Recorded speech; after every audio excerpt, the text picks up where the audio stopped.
Okay, so in this section we will be looking at energy. All right, so we'll be looking at something that is called work. And okay, let me just write my and energy. Now, this is a very interesting, fun, and fundamental chapter because this chapter you are going to carry this chapter through. Now, what is this work? So the first part we are going to start with is going to be work. So let me just remove everything, and then we are going to start with work. So we are going to start with work. That's what we are going to start with. And we are going to build from work, we're going to go to energy. Now, what is work? All right. Now, I'm not going to define it in work in words, basically. All right. So when you're doing work, it's generally where a case whereby you have a force that is involved.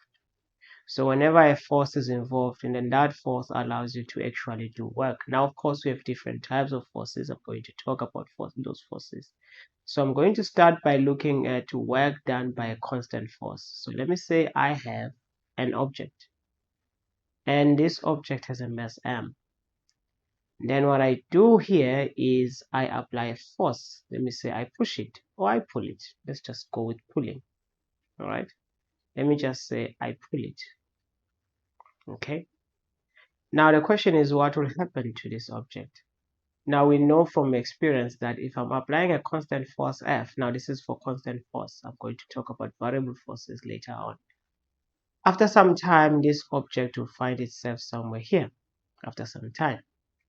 So if it has traveled a distance from here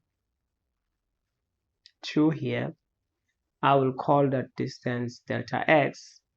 Okay, I'm calling it delta x because it's in the x direction. Everything in the x direction, I'm going to call it delta x. Anything in the y direction, I'm going to call it y or delta y. Okay, you can call it d if you want, like a distance d is fine. There's no problem.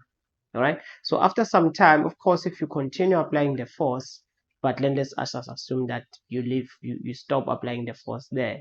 If you stop applying the force at that point, what's going to happen is that your object will just stop there, for instance, but it would have traveled a distance delta x. Okay, now we can find the work done. Now the work done, because I've already taught you on my videos what is a scalar product. It is a scalar product between force and distance, right? And this distance delta x is so you're talking about vectors. These two are actually vectors, and this is very important because it's going to be fundamental in how we are explaining everything. It's fine even if you did not watch my videos on the scalar product. It's very important just to know that it is something like that. Now I'm going to take it from here, and then from here it's behaving today. Yeah. All right, so from here, how you find the scalar product is you will find the magnitude of the force, the magnitude of the distance, so just the size. So both the force and the distance, you must always put positive values. The direction is going to come from the cos theta between the two. All right, now the question is, what is theta? Now in the case, for instance, where I have this force and I have that force, if you look at this, the object started here and it traveled, and then stopped here. So the displacement vector was pointing towards that direction. Also, the force is pointing towards that direction. So if you look at this, you have the force vector that is pointing in that direction. You have the displacement vector which is also pointing in the same direction. So theta for these two is going to be equal to 0 degrees because there is no difference in angle. Okay, there's no angle between them, they are all pointing in the same direction. So in this case, theta is going to be equal to 0.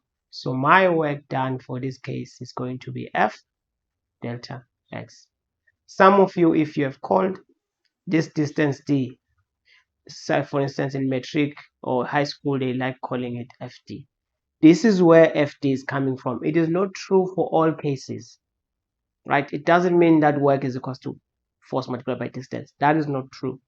Okay, it depends on the direction of the force. It also depends on the direction of the displacement vector. All right, so let's look at the different displacement vector. Okay, so what happens, for instance, if I have my force, there's my force, there's my object, then there's my force, and I'm applying a force in this direction, and the angle that I'm applying my force is this angle theta here. It doesn't matter what theta is. What will happen to this object? All right, let's assume that there are other vertical forces that are balancing this object out such that it travels just in the horizontal space. So if it only travels in the horizontal space, at some point it's going to find itself somewhere there. Now it's still covering the distance delta x, and it is in that direction, and the distance that is covering is delta x. It's a vector, and the force itself is a vector as well. Okay, so now how do I find the force how do I find the work done between the two? This is how I find the work done between the two. I will say the work done. So this is the equation that you must always write when you are actually looking for work done. It's always going to be given by this. This is the equation that you should write. Don't write this equation that says this, because this equation is incomplete. It's only true if the force and the displacement is in the same direction. So you have to be careful about this one, right? So I'll have to say, I don't know, I'll have to put a star to make sure that you are careful when you're using this equation. This is the correct equation to use all the time. It doesn't matter what forces are acting there. This is the correct equation that you should use all the time. Okay, so always when you're finding work done by whatever force, start with this equation. Okay, all right, so that is fine. Now we want to find out how this work is going to look like. What is theta? Now theta here, you have the vector delta x pointing that direction. That's what delta x is. Then you take this force. Remember I said vectors, you can move them. You can move this vector, then you put it here. So this is how the force is pointing. This is theta. So theta is the angle between the displacement vector and the force vector. That is what theta is. Okay, so that is how you actually find work. Okay, so let's do an example, and then you are going to find work done by each force. Okay, so I'm going to give you an example. There's an example, and then I have a mass M, and then I'm going to tell you that do I need to tell you the mass? No, I don't. And then I have a force F applied of 100 Newton, and I'm telling you that this force is 40 degrees to the horizontal. Okay, then I have another force which I will call F. K is a frictional force. Let's say this frictional force is just 20 Newton. All right, now what I want you to do is I want you to find the work done by the applied force, and I also want you to find the work done by the frictional force. After some time, I tell you that this object will be somewhere here. Those forces will still be in play, but then it will cover a distance of let's just say it will cover a distance of let's call it delta x, and then let's just say delta x is going to be 3 meters.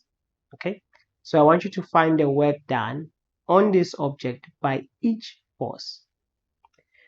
Moving this object from this position to that position. This is position A to position B. Okay, so you want to find the work done by the applied force, find the work done by the kinetic friction. Okay, so how can we go about that? Okay, so let's start by finding out what is the work done by the applied force. So the work done by the applied force will be given by the applied force delta x, which is that distance, cos of theta. Okay, cos of theta is the angle between f and that. So now you have to go and draw it. How does delta x look like? Delta x started here and then went all the way up until here. So that's the direction of delta x. So delta x, you don't have to draw it up to scale, you don't have to draw a line that long. Now FA is facing that way. Now if you look at this, FA makes an angle of 40 degrees to the horizontal. Delta x is already horizontal. So if from the horizontal to where FA is, I must have 40 degrees. That's basically what it means. So this is going to be FA. So which means that my theta between the two vectors is going to be 40 degrees. So this is going to be what FA is. It's 100. You put it as positive, right? And then what is in actual fact, let me just make this on purpose. Let me do this on purpose so that you understand what I'm talking about when I'm saying you include the positive. I'm going to say FK, the vector, is going to be equals to minus 20 newtons. All right, so it's 20 newtons in that direction. That's what I'm saying. All right, so the minus sign meaning that it's pointing in the negative direction. Remember, I always choose, if you from the previous chapter I've told you, I told you this, I always choose it like that, right? I will tell you when I change. If I don't say anything about the directions, always assume I'm choosing them like this. Then I will tell you if I'm changing them. All right, so this is going to be 100, this is going to be 3 cos of 40 degrees, and you'll find that the work done by the applied force is going to be, let me calculate it, 100 times 3 times cos of 40 degrees, and this is going to be 229.8, so I'll just say 230. Now what is the unit for work done? The unit for work done is joules, so it's J. So meaning that work done is measured in we measure work done in joules. So it's someone, joules is someone, and this is J. All right, so this is how you write it in joules. That is how you measure work done, and this is how you measure energy, basically. All right, it's basically given after the scientist who actually did work on this concept a lot. All right, so this is a similar thing like Newton. The force is called a Newton because Newton did much of the groundwork on forces and so forth. So we used to name those guys used to name units after people like hertz for frequency and so forth. You will learn about that when you go through that. All right, so this is how much work is done by the applied force. Now let's see how much work is done by the frictional force. So now I want the work done by the frictional force. The work done by the frictional force is going to be the magnitude, which is the size of the frictional force.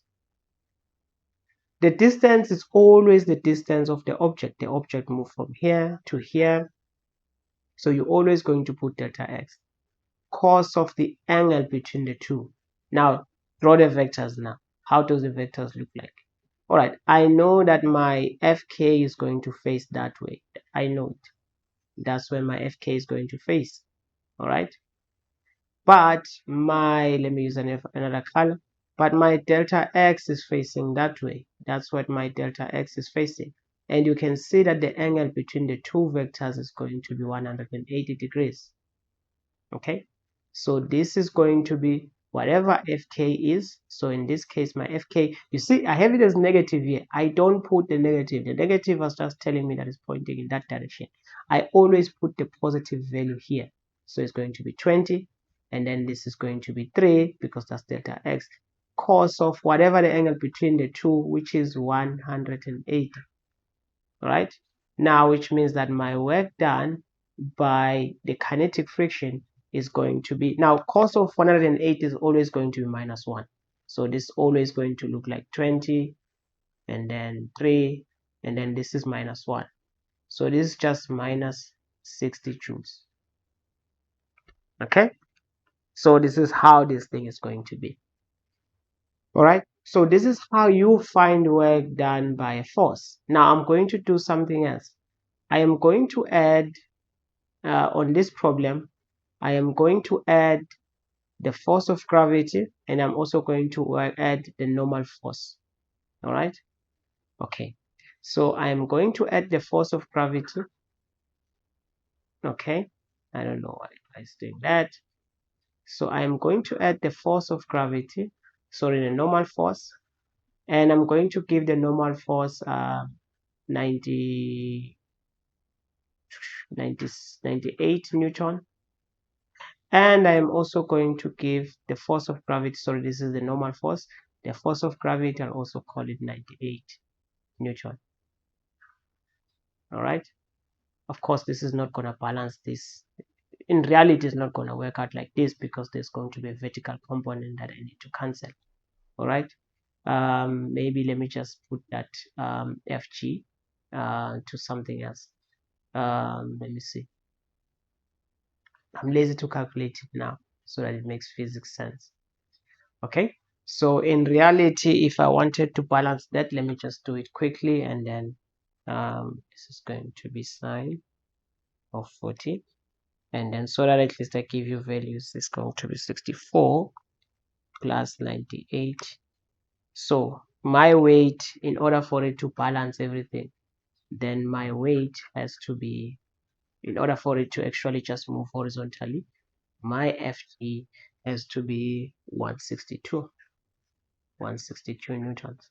That's what my FG is supposed to be, so that it can actually balance this horizontal component here.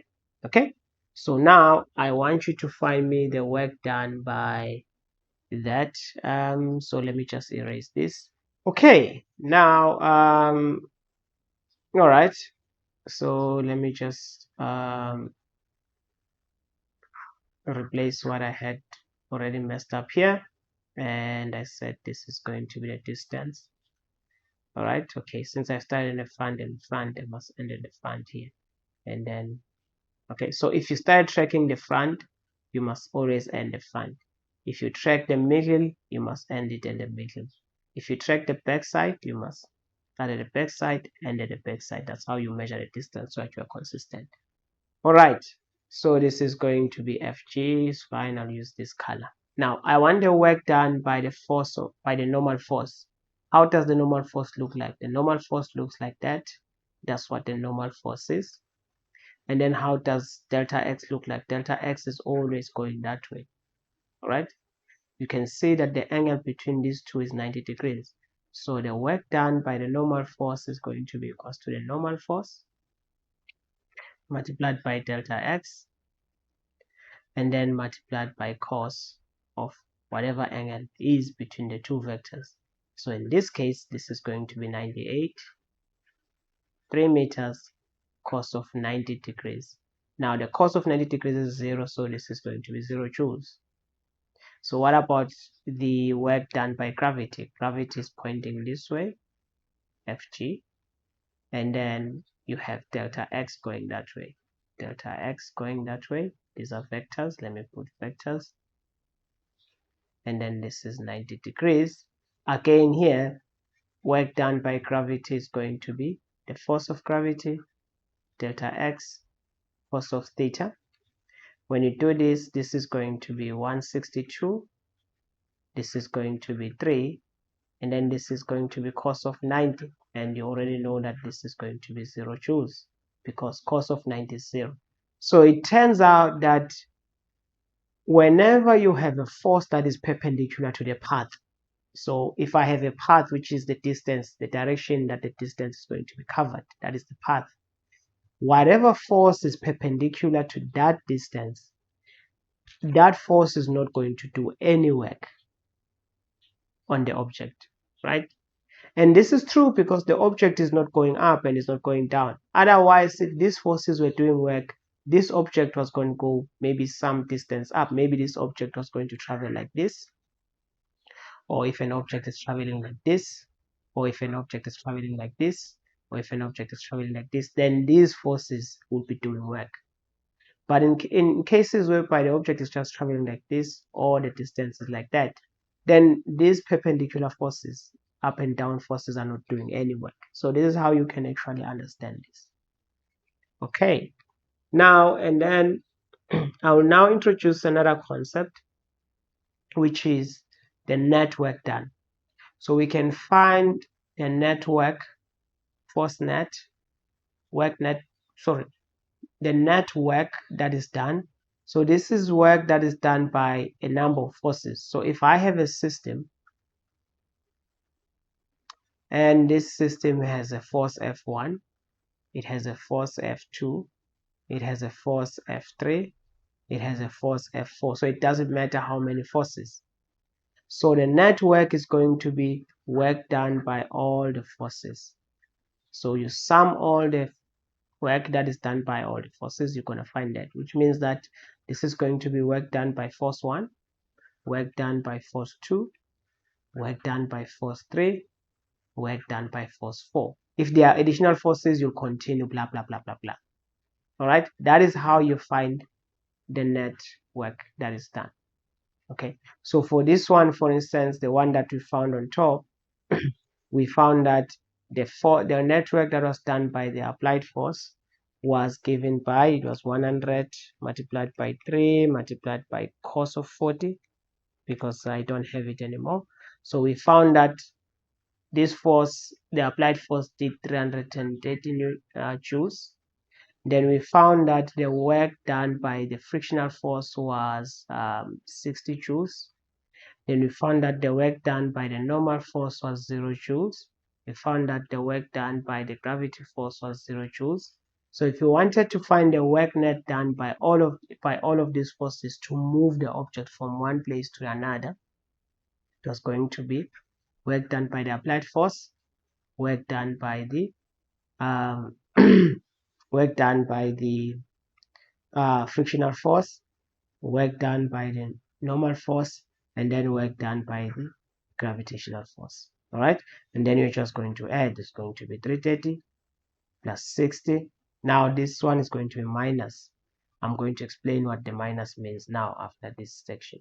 All right, this is going to be minus 60 plus 0 plus 0. So you do put the minus when you are adding them. All right, and then this is going to be equals to 270 joules.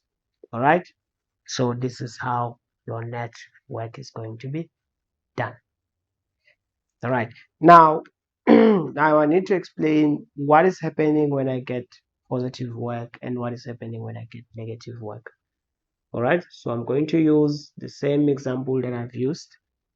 Okay, so if I have an object, the same object that I had, and after some time it finds itself somewhere here, and I have a force. Of course, I said I have a force F, let's call it F applied, and then I have this force here, which is Fk. All right, and then there's the surface that this object is going to be traveling under. So there's frictional force.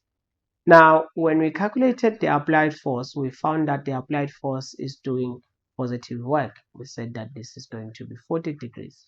So we found that this force, this applied force, when we calculated the work done by this applied force, so we said that the work done by the applied force is going to be equals to we found that is going to be 330 joules. I don't know why I'm writing better, 330 joules. Okay, so this work done is actually greater than 0. So what does it mean when we have work done that is greater than 0? So what it means is that energy, that force, is transferred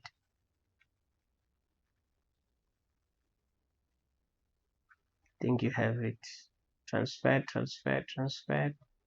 okay, to the object. All right, so that's basically what it means.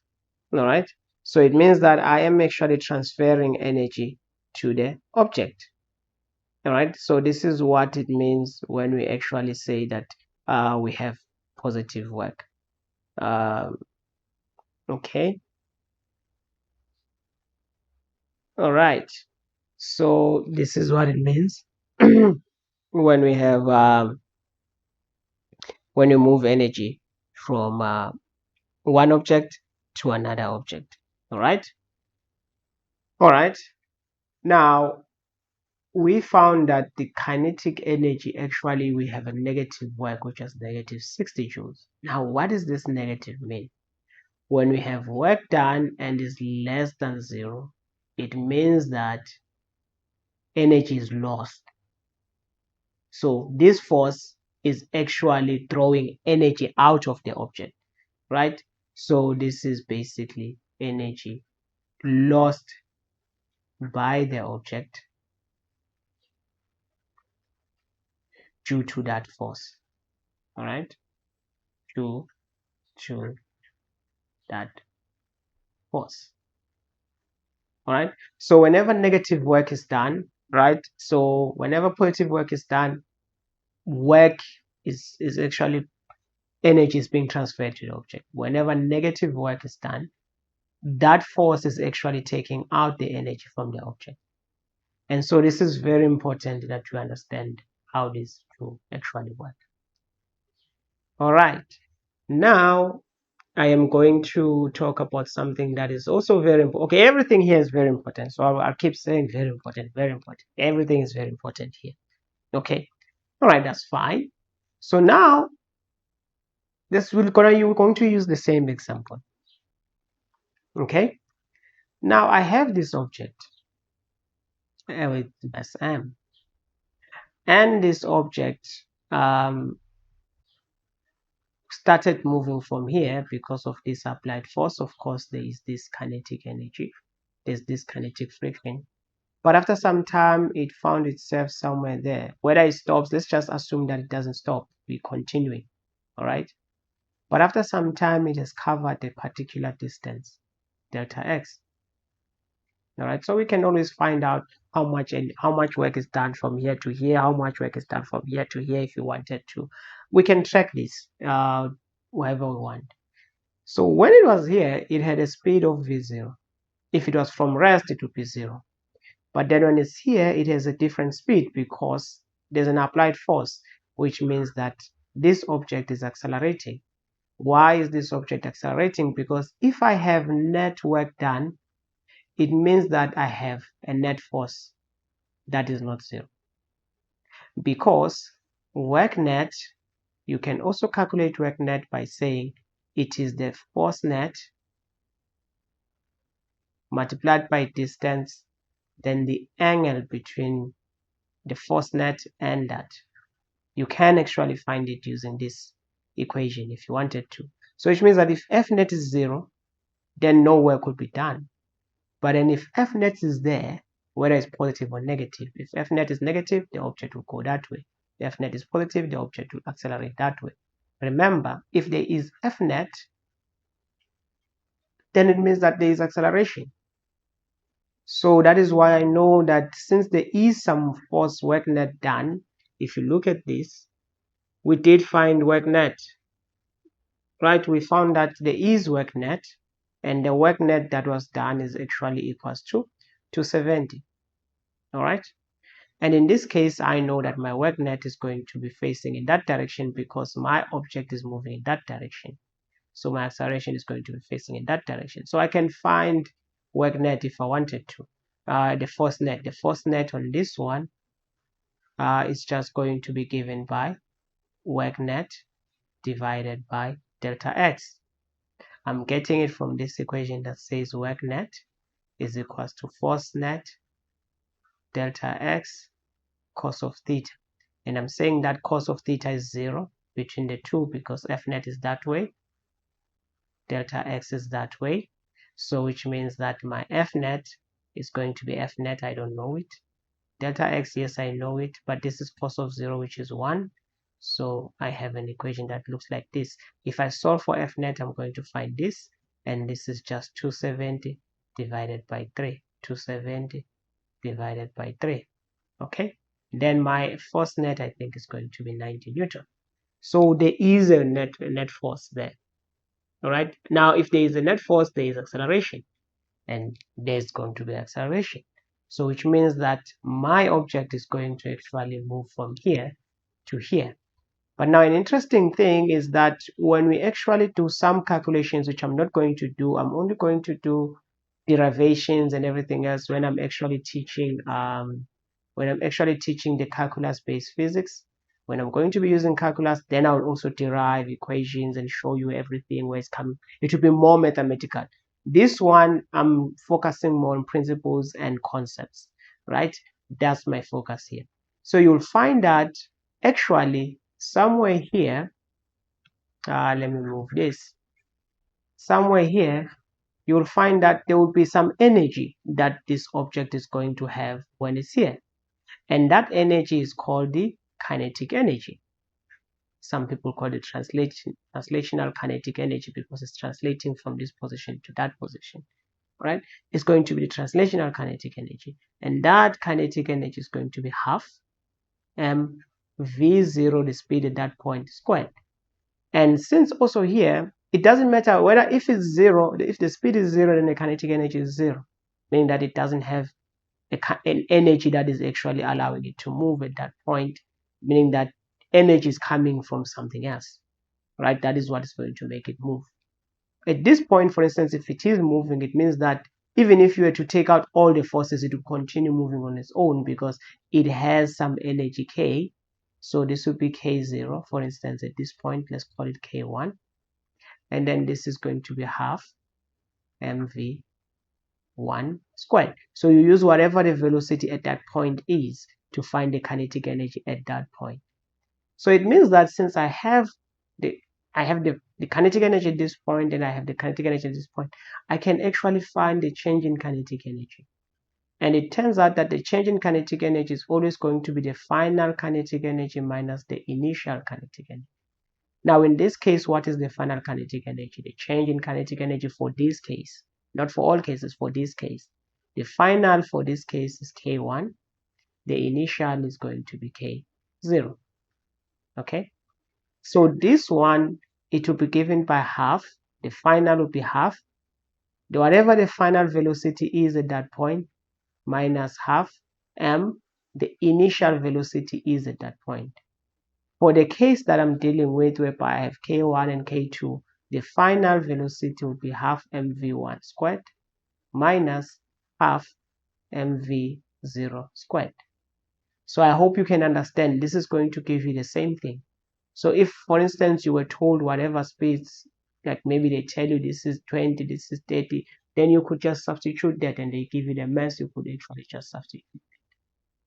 All right.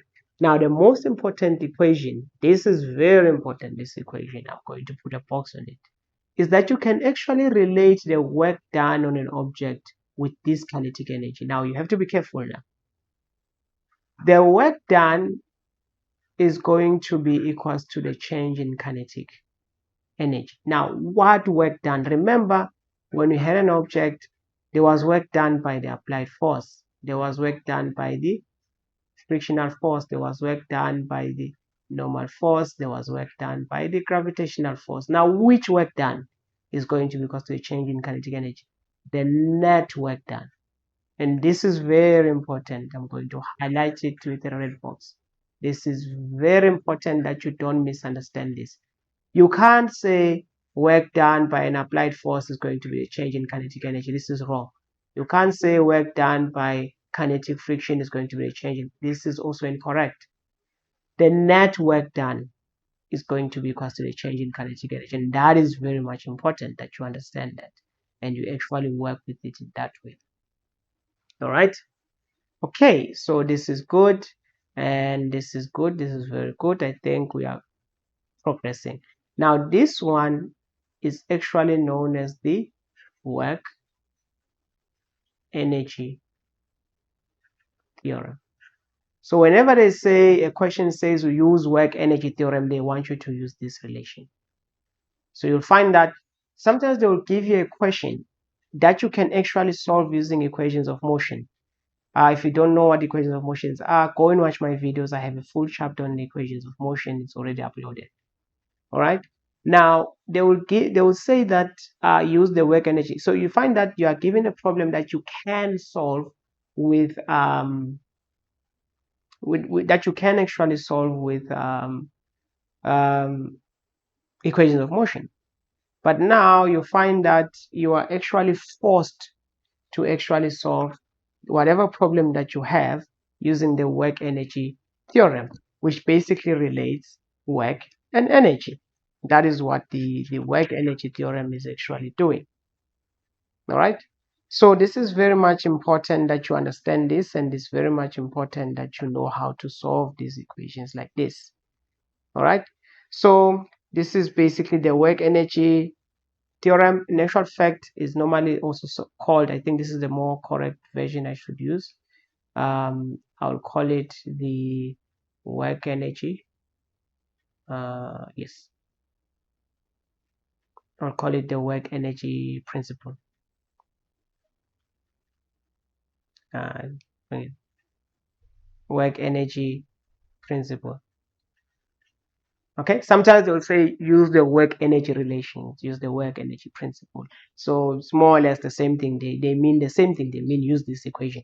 Now this equation is what we'll be dealing with until we finish this chapter. It's just going to be looking weirder and weirder and weirder. All right. It's going to be a bit complex as we go along. It may look a bit weird as we go along. But remember, we are still using the same equation. Okay. All right. Now, before I continue, I need to now start introducing something else. I need to start introducing something that is called the potential energy.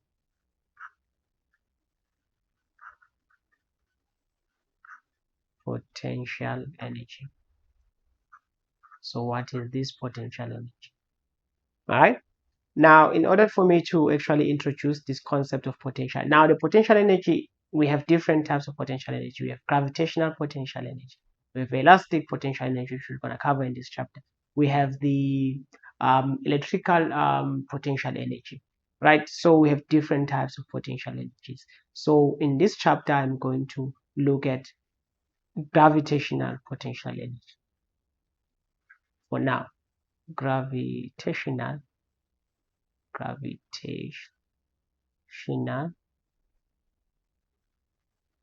potential energy.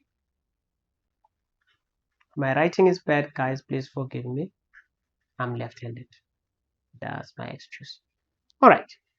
Now, from this one, what we're going to do is, let me say I have an object. I have a box. And this box, I am moving it from this position to that position. So I am moving it from y0 to y1. Of course, the distance from here to, okay, let me just, from here to here is going to be delta y. Okay. Now, but then if I want to move it, I'm going to move it such that my speed is going to be constant. Okay. I'm going to move it such that my speed is going to be constant. Sometimes it's fine. This is also going to hold even if the speed is not going to be constant. So that's fine. All right.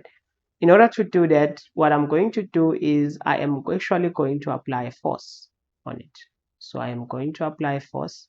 So this is applied force. Right? So what is going to happen, for instance, when my object is somewhere in the middle? Let's just say my object is somewhere here in the middle. What's going to happen? Somewhere here. All right, it's somewhere here, but I'm drawing it this side because I want to show the forces. Right? There's going to be an applied force. So even when it was here, even when it's here, for instance, there is an applied force and there is the gravitational force. I am more interested on what is the work done by the gravitational force. I want to find out what is the work done by the gravitational force. Well, the gravitational force is going to do the work done by the gravitational force. Delta y, because moving from here to here, I called it delta y. Okay, that is the distance. All right, cos of theta. Now let's look at the configuration. My delta y is going that way. That's where my delta y is going. But my gravitational force is actually pointing downwards. So which means that the angle between the two vectors is going to be 180. So this is going to be, my gravitational force is given by mg. Delta y is delta y, I don't know. This is going to be cos of 180 degrees Celsius. That is the work done by the gravitational force. Okay, actually let me just call it small letter g, as I usually do when I'm teaching it. All right, now this is -1, this is mg delta y, this is going to be -1. So it turns out that the work done by the gravitational force is actually going to be minus mg delta y. Now some of you are used to this when delta y is called the height, and then you'll find that the work done by gravitational force is going to be mg minus mg h, right? If you call delta y h, is still the same thing. Again, whenever I'm teaching, I always say to students, don't get confused by the naming of the variables. Students get confused. You find that they cram h, and you're cramming h, you're cramming h, you cram. Whenever now someone doesn't say it's h, you don't see what's happening because you have crammed it as h, right? So don't do that.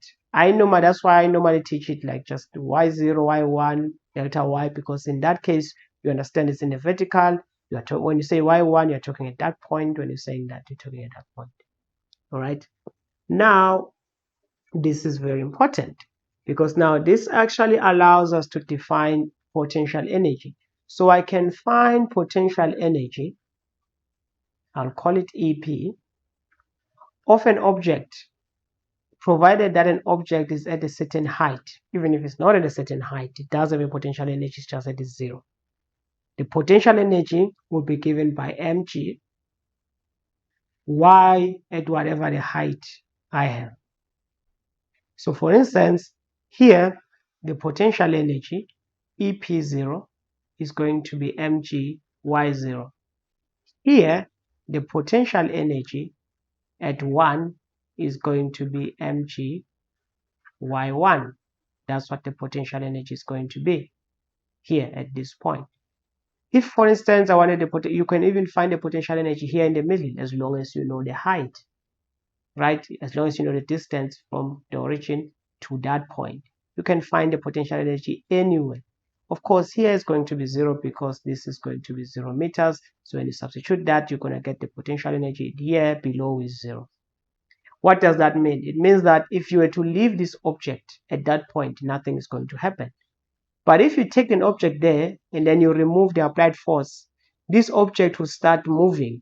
In this case, it's going to move down because that force that is acting on it is giving it has a potential to actually move, right, and do work basically. Okay, but when it's here, there's no work that will be done because it's already at the ground stage.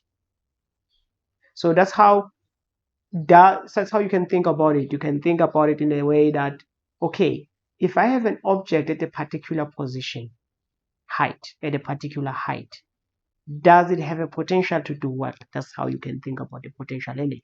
If it does have a potential to do work, then it has potential energy, right? Because work can be done on that object on the basis of it being on a particular position. So it turns out I can actually find the change in potential energy, which is going to be the final potential energy at the potential at its final position minus the potential energy at an initial position. All right. In this case, this is going to be mg y final, whatever the final is, minus mg y initial, whatever the initial position is, and that is going to be equals to mg, okay, y final minus y initial. And when you do this, this is mg delta y, and this looks exactly the same as this. So which means that the work done by gravity is always going to be equals to minus the change in potential energy. It doesn't matter whether the object is going up or going down. right? So let's just summarize what we have so far. What we have so far is that the work done by whatever force is given by that force, change in distance, right? So if it's going up, it's going to be changing y. If it's going that, it's going to be changing x. So I'm just going to call it delta s, whereby delta s is just a vector. It could be going that way. So if it's going that way, you're going to put delta x. If it's going up, you're going to put delta y. So delta x is just, I don't know where it's going. So I'm just going to call the distance delta x cos of theta. Okay. What else do I know? That is how I'm finding the work done. What else do I know? I know that the net work is going to be changing kinetic energy. What else do I know? I know that the work done by gravity is going to be equals to minus the change in potential energy, which is going to be minus mg delta y all the time. Okay, so so far that's what I know. All right, now I am going to now define something that I call mechanical energy.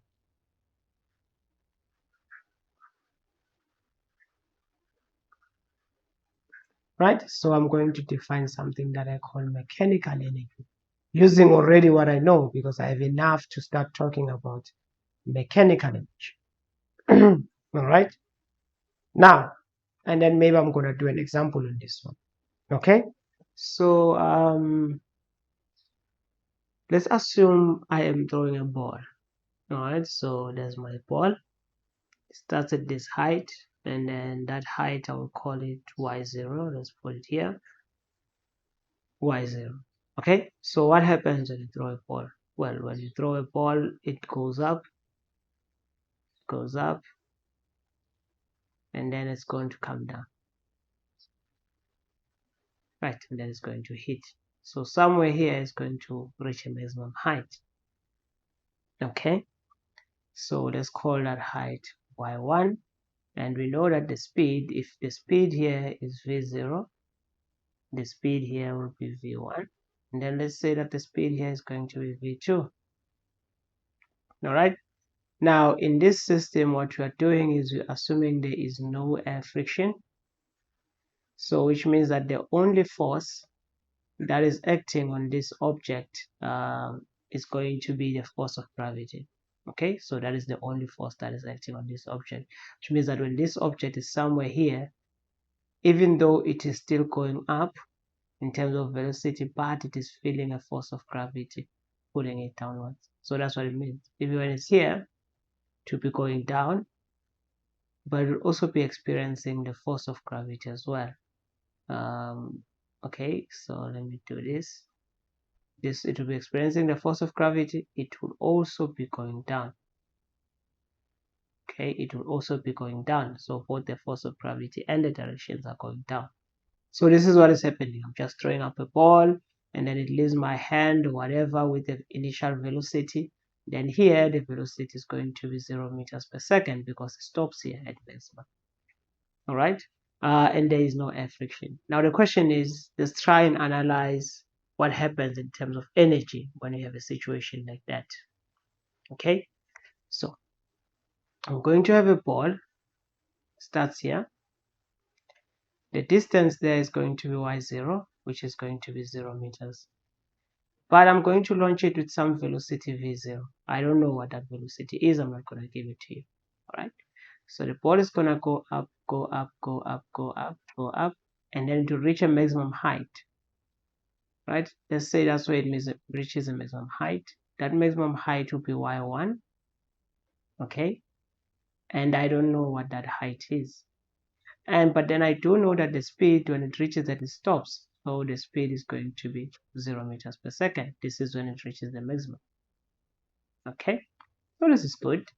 I have that, and I know that the distance from here to here, let's call it delta y. Okay, that is going to be a distance. Now, what else do I know? I know that it will be under the force, it will be under the force of gravity, since I'm saying that there's no air friction. So this is when it's going up. So it's going up this way, the velocity is going up. Then when it's coming down again, it can come down and then hits the floor again. So this distance will be y1, which is still I don't know. This will be v1, which is 0 meters per second. And then it hits here. When it hits here, the distance, let's call it y2, but then y2 is also going to be 0 meters. Then it's going to hit the floor with some velocity v2, which I don't know. Okay, so I'm going to put question marks on anything that I don't know. Okay, so in the next example, but then here, I know that the distance from here to here will be the same as this one. It's going to be delta y. And I also know that it's going down. Okay, so basically what I've done is I've done the situation that I've showed you on top. This is one side when it's going up, and then this is the other side when it's going down. Remember what the ball is going to do. The ball is going to go up and then come down. So this side here is when it's going up, and then this side when it's going down. That's basically what I've done here. Now let's look at energy. Okay, when I have a situation like this, the question is, what would be the potential energy when it's down there?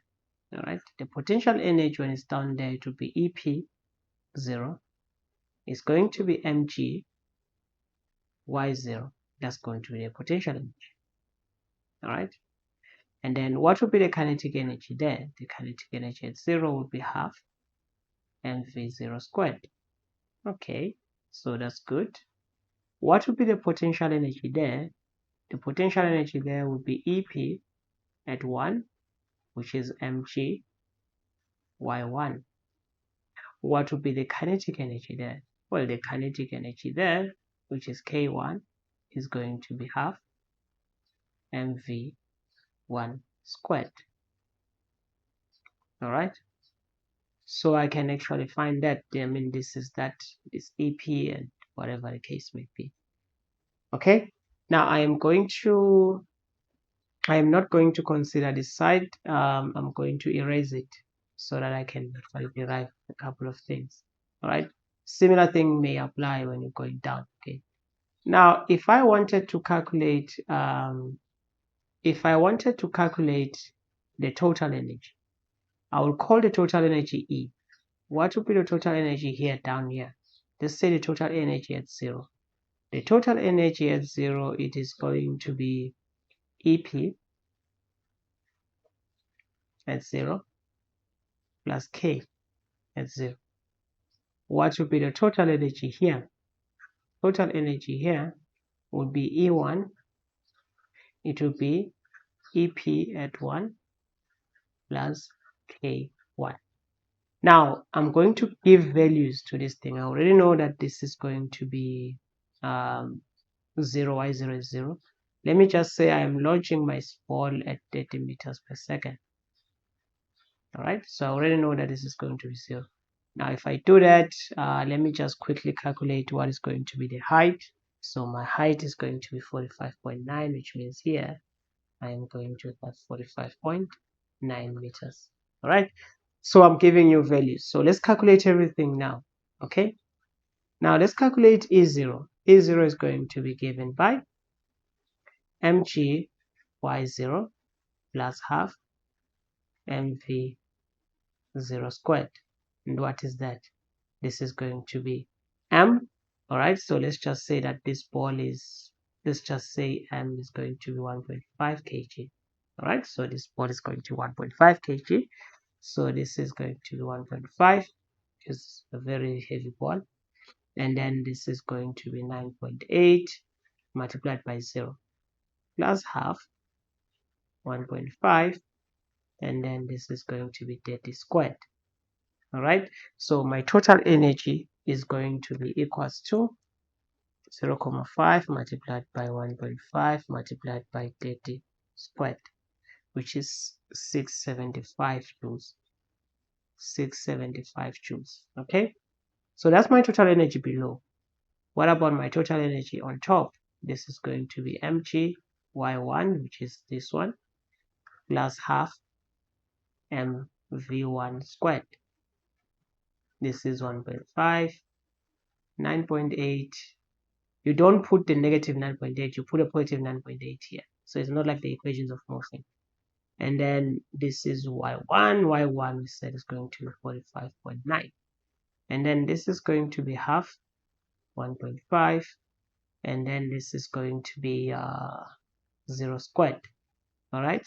So the energy here is going to be 1.5 multiplied by 9.8 multiplied by 45.9.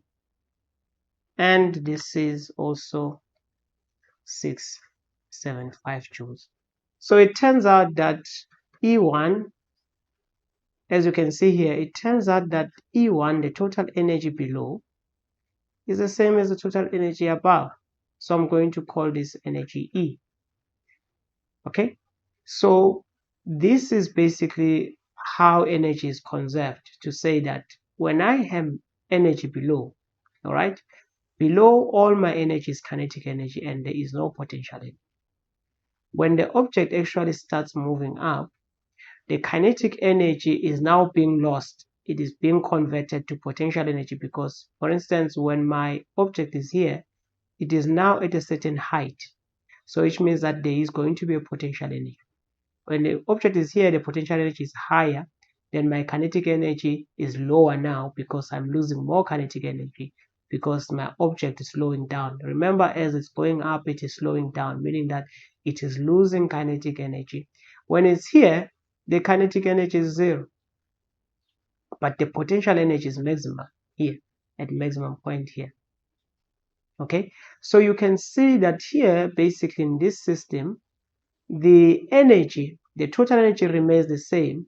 What is just happening is that you are converting the kinetic energy into potential energy as you move up. And as you move down, you are now converting the potential energy into kinetic energy. That is basically what is going to happen. Because as you move down here, the potential energy is maximum, the kinetic energy is 0. But when you hit the floor, you are going to have the potential energy of 0 and you are going to have the kinetic energy of maximum. Okay, so that is why we're saying that the total energy E is actually remains constant if there is no friction, and that is very important. The most important thing is no friction, no friction or applied forces. So this is only true if there's no friction and there's no applied force. This is the only time where this is true, right? There shouldn't be any friction, there shouldn't be any applied force. If there is a friction and if there is friction and there is applied force, you can't necessarily say this is going to be true. You have to make other considerations. Then I'll teach you how to do that when there's other forces as well. So this E, which is this total energy, this is actually known as the mechanical energy. And this mechanical energy is always conserved, meaning that it stays the same throughout. Right? Okay. So this is true when the ball is going up. This is true also when the ball is going down. So let's just do it for when the ball is going down and see if we're going to get the same 65. Remember what we said? We said that when the ball is moving from below to this point, going up, the total energy is 0 was 675 joules. And then we said that here, E1 was also 675 joules. Now let's find out what is going to happen when it's going down. When it's going down, Y1 is still going to be 45.9. V1 is still going to be 0. Okay. Then it's going to hit here with the final energy. All right. So Y2 is going to be 0 because it's now on the same level as Y0. All right. I call it Y1 here because it's the same level as well. I just decided to call it Y1. This one is fine. I'll call it Y2. And then V2 is going to be the speed. It's going to hit the floor with the speed facing downwards. And that speed will be V2. Now, if you calculate it, that's going to be equals to minus 30 meters per second. I'm not going to calculate it. If you don't understand how I'm getting these values, just go back to the chapter where I'm doing equations of motion and then go to where I'm doing free fall, and then you can actually get it from there. All right, this is meters per second. So let's calculate the total energy here. The total energy here will be given by the potential energy, which is mg y1 plus half mv1 squared. Now we have already calculated this. We found that this is going to be 675 joules. Let's calculate it here below. The total energy 2 would be given by mg y2 plus half mv2 squared. All right, this is going to be equals to, let me just try an open space. All right, this is going to be equals to 1.5 9.8 multiplied by 0 plus half 1.5 minus 30. You can put a minus if you want. You might not put it if you don't want, because it's going to be squared. It doesn't matter. This is also going to be 675. So again, it means the same thing here. So E0 is equals to E1, and E1 is equals to E2 as well. So everything is constant. So it doesn't matter whether the object is going up or the object is going down. The total energy is always conserved. All right. Now this brings us to the equation that we can use, the general equation, right? So if I have an object that is only influenced by the force of gravity, all right, the total energy E before is going to be the same as the total energy E after, whatever. So in this case, it is the total energy before when you are throwing it, and then after it has been thrown here at maximum. Okay, and that total energy is going to be given by mg, the initial distance, if this is yi and this is vi, and then this is v final and this is y final. Okay, plus the kinetic energy at that point, initial point before, okay, which is m v initial squared. This is going to be equals to the potential energy at the final position plus the kinetic energy at the final position. Now this equation, you can cram it if you want. This is the equation that you're always going to use whenever you have these situations here. Right, so I have done an example that I've shown you guys how it actually works. All right, so let's recap and see what have we covered so far. All right, so that I don't want to lose it. So what we've covered so far is, if I have work done by a force, is going to be given by that force. The distance, I remember I said the distance is going to be delta S. Okay, so this is me saying that I have an object. There's my object with mass m. It travels a distance, and whatever the distance that it travels, and then this distance is going to be delta S. I'm calling it delta S instead of delta X. All right, I've explained why I've called it delta S. All right, cos of theta between the two forces. All right, so this force could be at an angle like that. All right, and this could be theta here. Okay, so anything can happen. What else do I know? I know that the work net is also going to be equals to change in kinetic energy. All right, so that's good. What else do I know? I also know that my change in my work done by gravity would be change in potential energy. What else do I know? I know that my kinetic energy, my total energy, would be equals to a constant, would remain constant.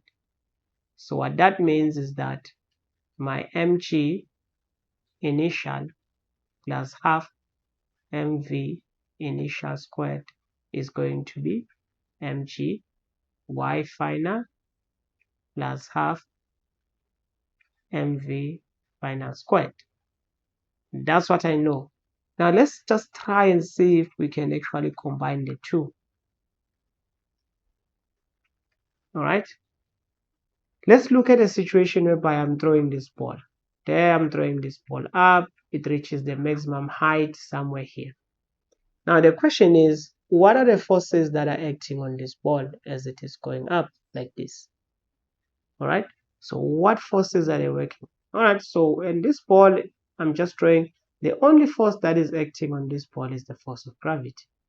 Now I have this equation that says the work net is equals to change in K. All right, there's the work net is equals to change in K. Now the only force that is doing work on this ball as it is going up, or well, even if it's going down, is the force of gravity. So it means that the work done by the force of gravity is going to be changing K. But the work done by the force of gravity is going to be changing EP, which is going to be changing K. All right. So what is this change in EP? So which means that if I take this and I put it this side, all right. If I take this and I put it that side, it means that 0 is going to be equals to the change in K plus change in EP. And this is the equation that actually allowed us to get this, because what you're saying from this equation is this. You are going to say this is going to be 0 is equals to what is change in K? Is the initial, is the final kinetic energy plus minus, sorry, not plus, minus the initial kinetic energy. Put a bracket onto it. Plus, and then what is that? This is the final potential energy minus the initial potential energy. You put a bracket on that. All right. Okay. And then from here, I can actually get this, and then this becomes 0.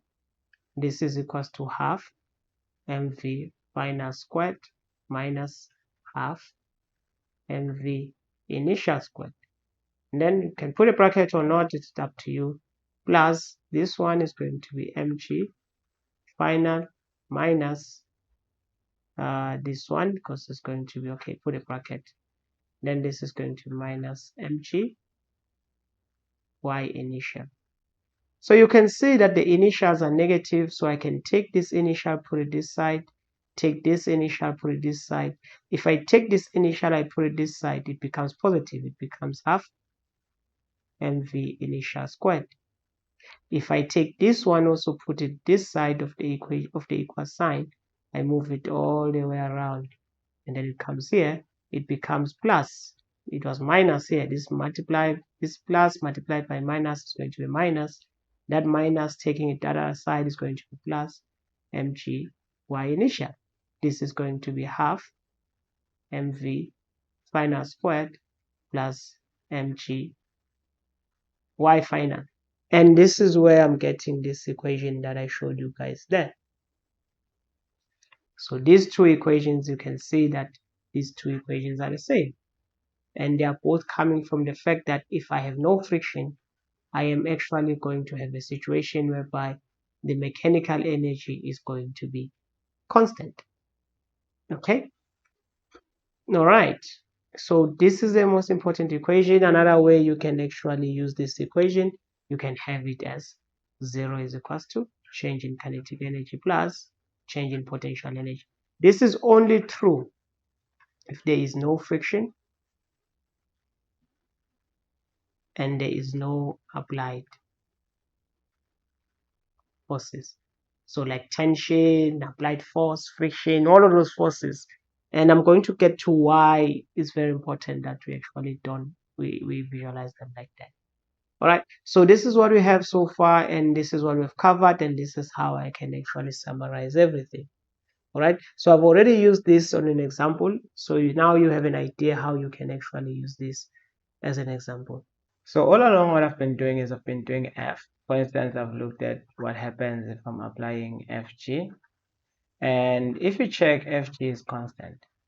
Okay, so this has been constant basically. And then also I've been applying the whatever applied force. Also this I've basically kept it constant. It would be constant throughout. Constant.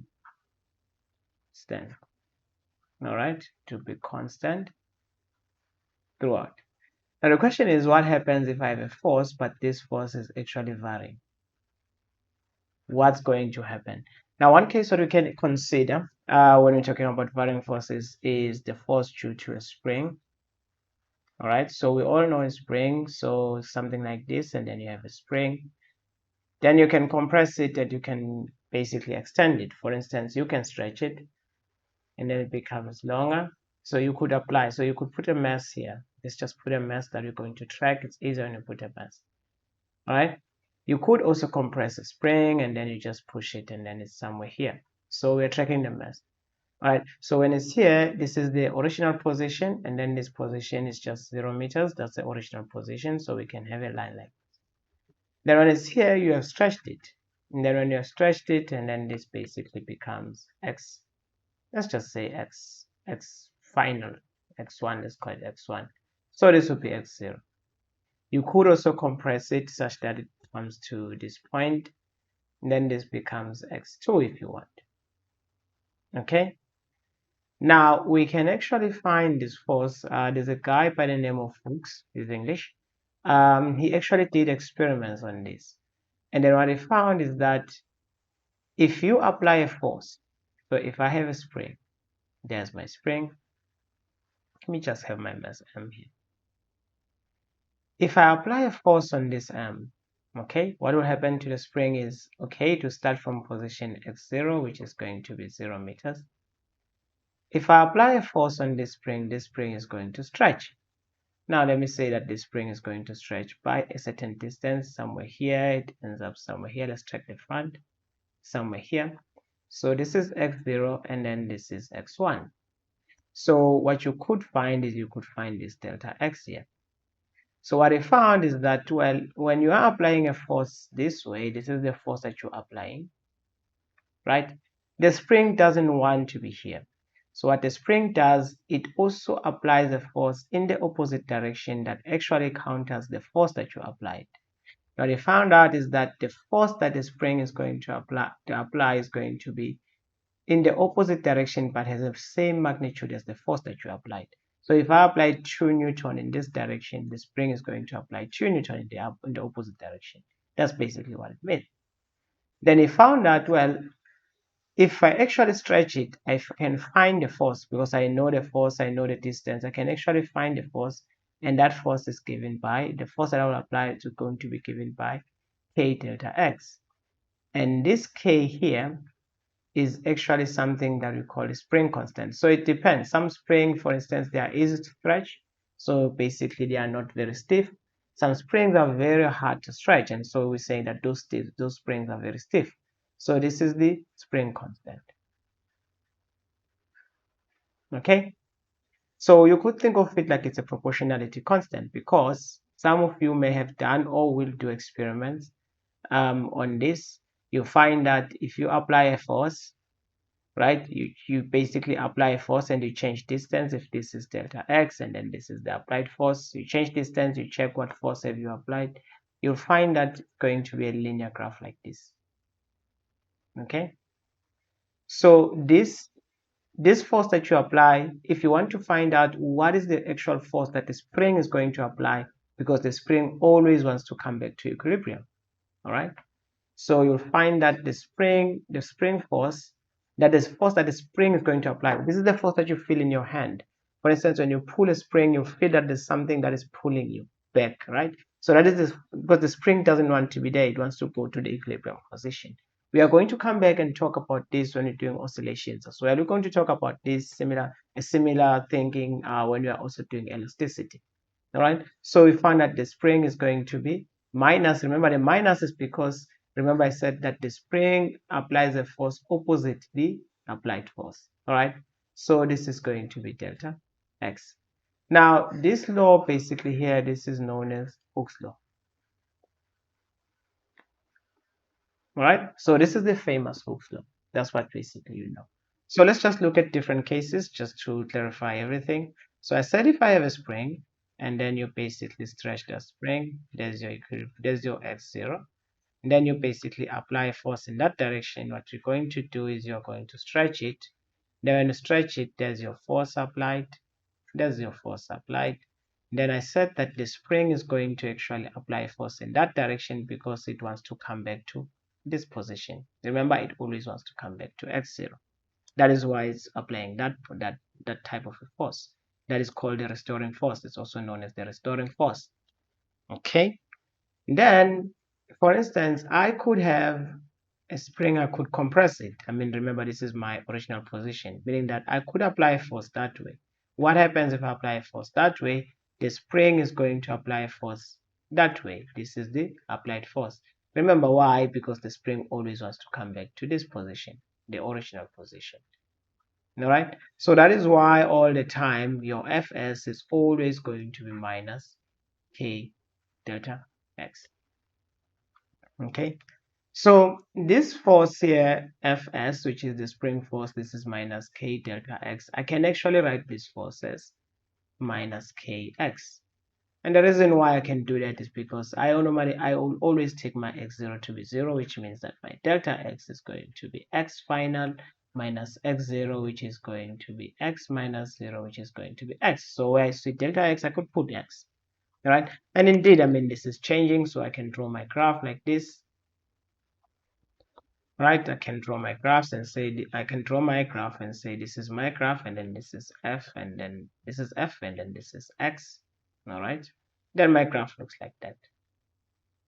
Okay, so the important thing to note here is that if you look at my f is changing with x, and remember that f is related to acceleration. So if my f is changing,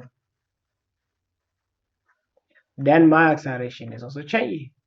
So how this acceleration is going to change, we are going to do it in another chapter called oscillations. We are going to do oscillations, and then I'm going to show you how this acceleration is actually going to change. All right, for simple systems that are oscillating. All right, so now when we actually want to find, for instance, we know that work is going to be F delta X. Of course, we know that this is going to be cos of theta, but then since doesn't matter the direction, if I'm pulling it in that direction, if this is my x in that direction, then the spring is always going to push a force in the opposite direction. And so which means that for the work that will be done by the spring force is going to be minus F delta X. It's going to be minus because it's going to be the cos of 180 here, because there's 180 degrees here, so it's always going to be minus. Now I could basically look for the area under this curve, right? If I was to look for the area under this curve, I know that for this one is a little bit simple. It's just going to be half height times base, this one, all right? So, but then in general, even if this was not the case, let me say you had a varying force that was varying like this, for instance, and then how would you look for that area? You know, for instance, when you have a function like that, and then this is x. So I'm going to just derive something general, a general approach, but then I'm going to reduce that approach to a spring as well. All right. So what you normally do is you would divide this into very small rectangles, like very small rectangles. If you divide it to very small rectangles, it actually becomes you get the area of those rectangles. So I'm just showing you now, making them big now so that I just show you how they look like. So if I make them big, they look like that basically, right? If I'm making them big. So this is a rectangle basically. So this is basically something called the Riemann sum in mathematics. This is basically what you get taught when you get introduced to integration.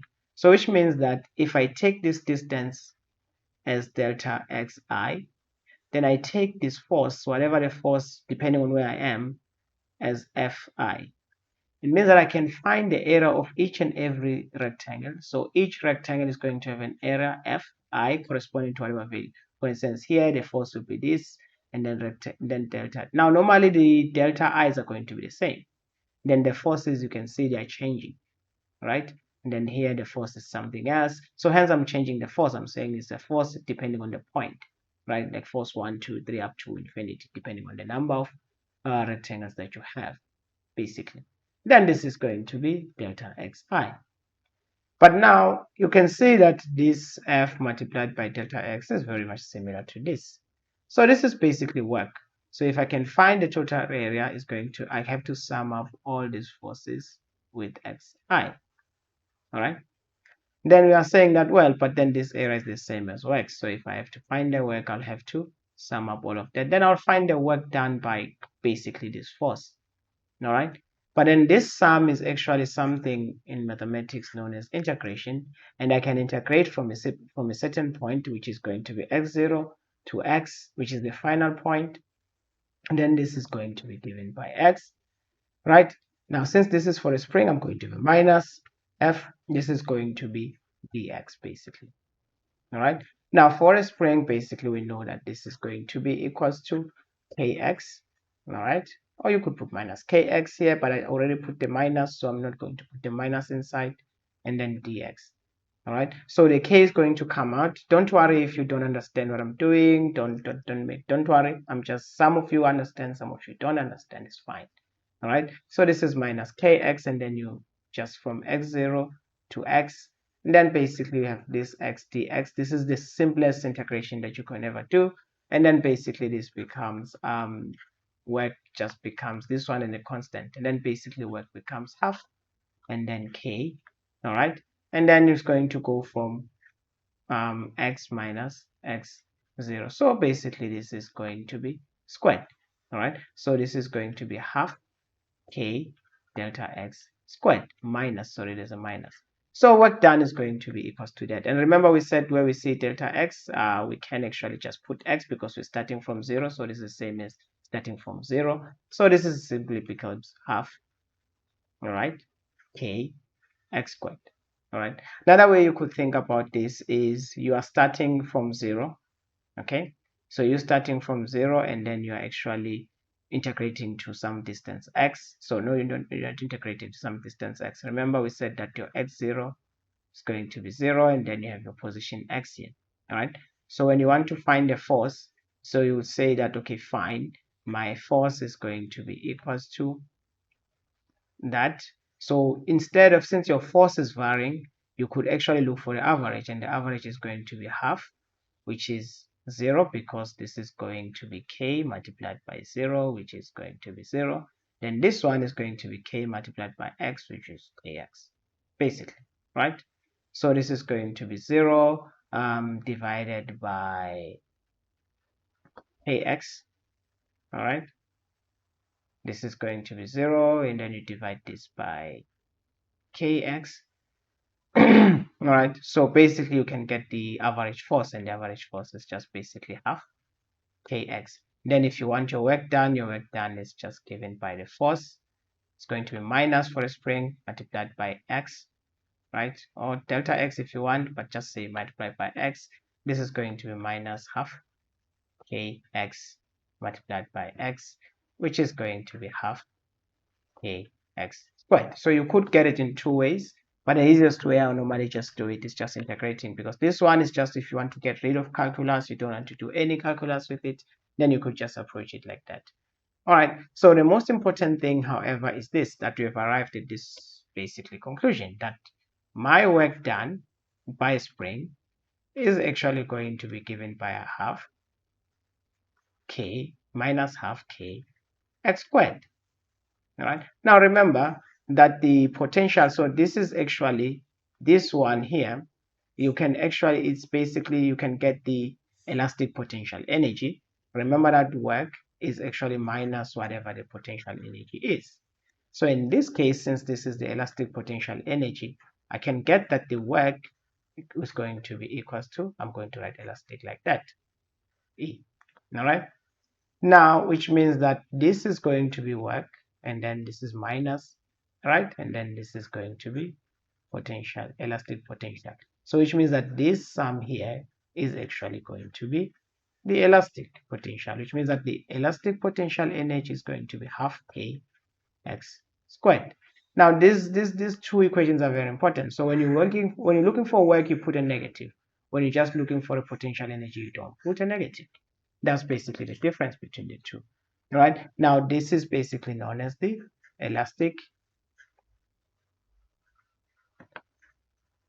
potential energy. Okay. Now, what do we mean? Remember what we said when we said something has a potential, right? It has a potential to actually do work. Remember when we explained gravitational potential energy? You're lifting the object up.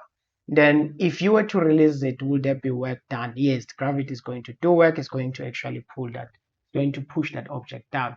All right. So there's a potential of work to be done by that. That's how I said you should think about the potential energy. So this one is, if I stretch a spring or I compress a spring, is the object, if I release it, is there potential work that can be done? And the answer is yes. So let's just do maybe like 2 examples. They won't be very complicated, but you can get complicated examples. All right. Okay, let's do an example. So an example would be like, I have a spring. There's my spring. All right. And then originally it was here. Originally. All right. And then there's mass M. Let's just say the mass is like 2 kg maybe. All right. Then what I want to do is I'm going to compress this spring, and I'm going to compress it by 15. Okay, I'm going to compress it by 15 centimeters. All right. So my mass is going to be somewhere here, and my delta S is going to be 15. Remember, this is x0, so this is x1. All right, so I compressed it by 15. Okay, and then I am going to release it. So when I release it, what's going to happen is that the spring, I assume that the spring is going to come back here. Then the box will get released, and then let's just say that the surface is basically smooth, meaning that there's no friction, because if there's friction, then you have to do more work on this one. All right, so let's just say the surface is smooth. All right, so of course this block M is going to travel with some velocity here. All right, and this velocity is going to change. Now the question is, maybe like, for instance, what would be the velocity when it's here? Maybe I say to you, well, the spring constant of this, maybe it's just going to be 35 Newton per meter. All right, you could write it like that, Newton per meter. That's going to be the spring constant. So I basically want, when I actually release it from here, because here the speed is going to be v0, is going to be 0 meters per second, then what's going to be the speed here? All right. Now remember, you can't use equations of motion because the acceleration is changing. All right. So it's not just that the speed is changing, but the acceleration is changing. So I want the speed at that point, v1. Okay. So how can I actually find that? Now you would remember, for instance, what we said that, well, the change in kinetic energy is going to be equals to minus the change in potential energy, if you remember very well. Okay, then this basically reduces to something like this. It normally says that the change in kinetic energy, because there's no friction, plus the change in potential energy is going to be equals to 0. The change in kinetic energy is going to be half m, all right, v1, which is what I'm looking for, minus half m v0 squared. Okay, that is change in potential energy, the kinetic energy. The elastic potential energy, so since this is elastic, I'm going to put the elastic here. All right, so let me just put brackets here, and then the elastic potential energy is going to be half k, the final one, squared, minus half k, the initial squared. All right, and then everything is going to be 0. So let me just bring everything this side, and then so everything here is going to be 0. So generally this equation reduces to the final side, which is half mv final, whatever it is, final, plus half k x squared is going to be equals to half mv initial squared plus half, and then k x 0 squared. Generally this basically reduces to something like that. All right, okay, so now in this case, for instance, if you're looking at what's going to be happening here in terms of the positions, if you look at the positions, all right, if you look at the positions, the initial position is going, so if you look at the position, all right, I know this is going to be x0, and then I said that you compress it and then you saw it from x1, but you're releasing it from x1, and then afterwards, so it's going to leave from x1, there's x1, let me draw x1, there's x1, so it's going to be released from this point, which is x1, then it's going to go until this position x0, so x0 becomes the final. You could call it x2 if you want. All right, so this x0 position here actually becomes the final. All right, so if you want, you could put x2 here. All right, and then it's fine, you can call this v0 because that's where you started. and then you could call this other one v1 because that's where you ended. It's fine. I can do it like that. It's fine. All right. So as long as you understand what is it that I'm doing with this position, maybe let me just say this is going to be v0, this is v1, and then I'm going to be saying this is x0, and then this is going to be x1. Let's just put it like that, right? So this one is just, I'm just telling you that this position here is going to be 0, so I'm just going to call it x. So let's just do it like this, and then so that we don't confuse anyone, this is 1, and then everything now is fine. All right, so we know when we say 1, what are we talking about? When we say v1, what are we talking about? When we say v0, what are we talking about? All right, so let's see how we can actually do that. So the final speed is the one that I don't know. This is going to be equals to 2. Actually, let me not change. I prefer to do things mathematically first. And then this one is going to be 0 because x1 here is going to be 0. It's the same as x. This is the original position. So this is 0 basically. Okay, that's going to be 0. So this is going to be half. Okay, let's just say multiply by 0. So it's going to go. And then this one is going to be m v0. Again, v0 is 0 squared. And then plus half a x0 squared. All right, so that one at least I do know. All right, so this basically becomes half mv1 squared. This is going to be plus 0 equals to 0 plus half kxo squared. Xo, yeah, xo is going to be that minus whatever squared. All right, that's xo. So this basically says that half mv1 squared is going to be half. I'm doing everything so that you can follow.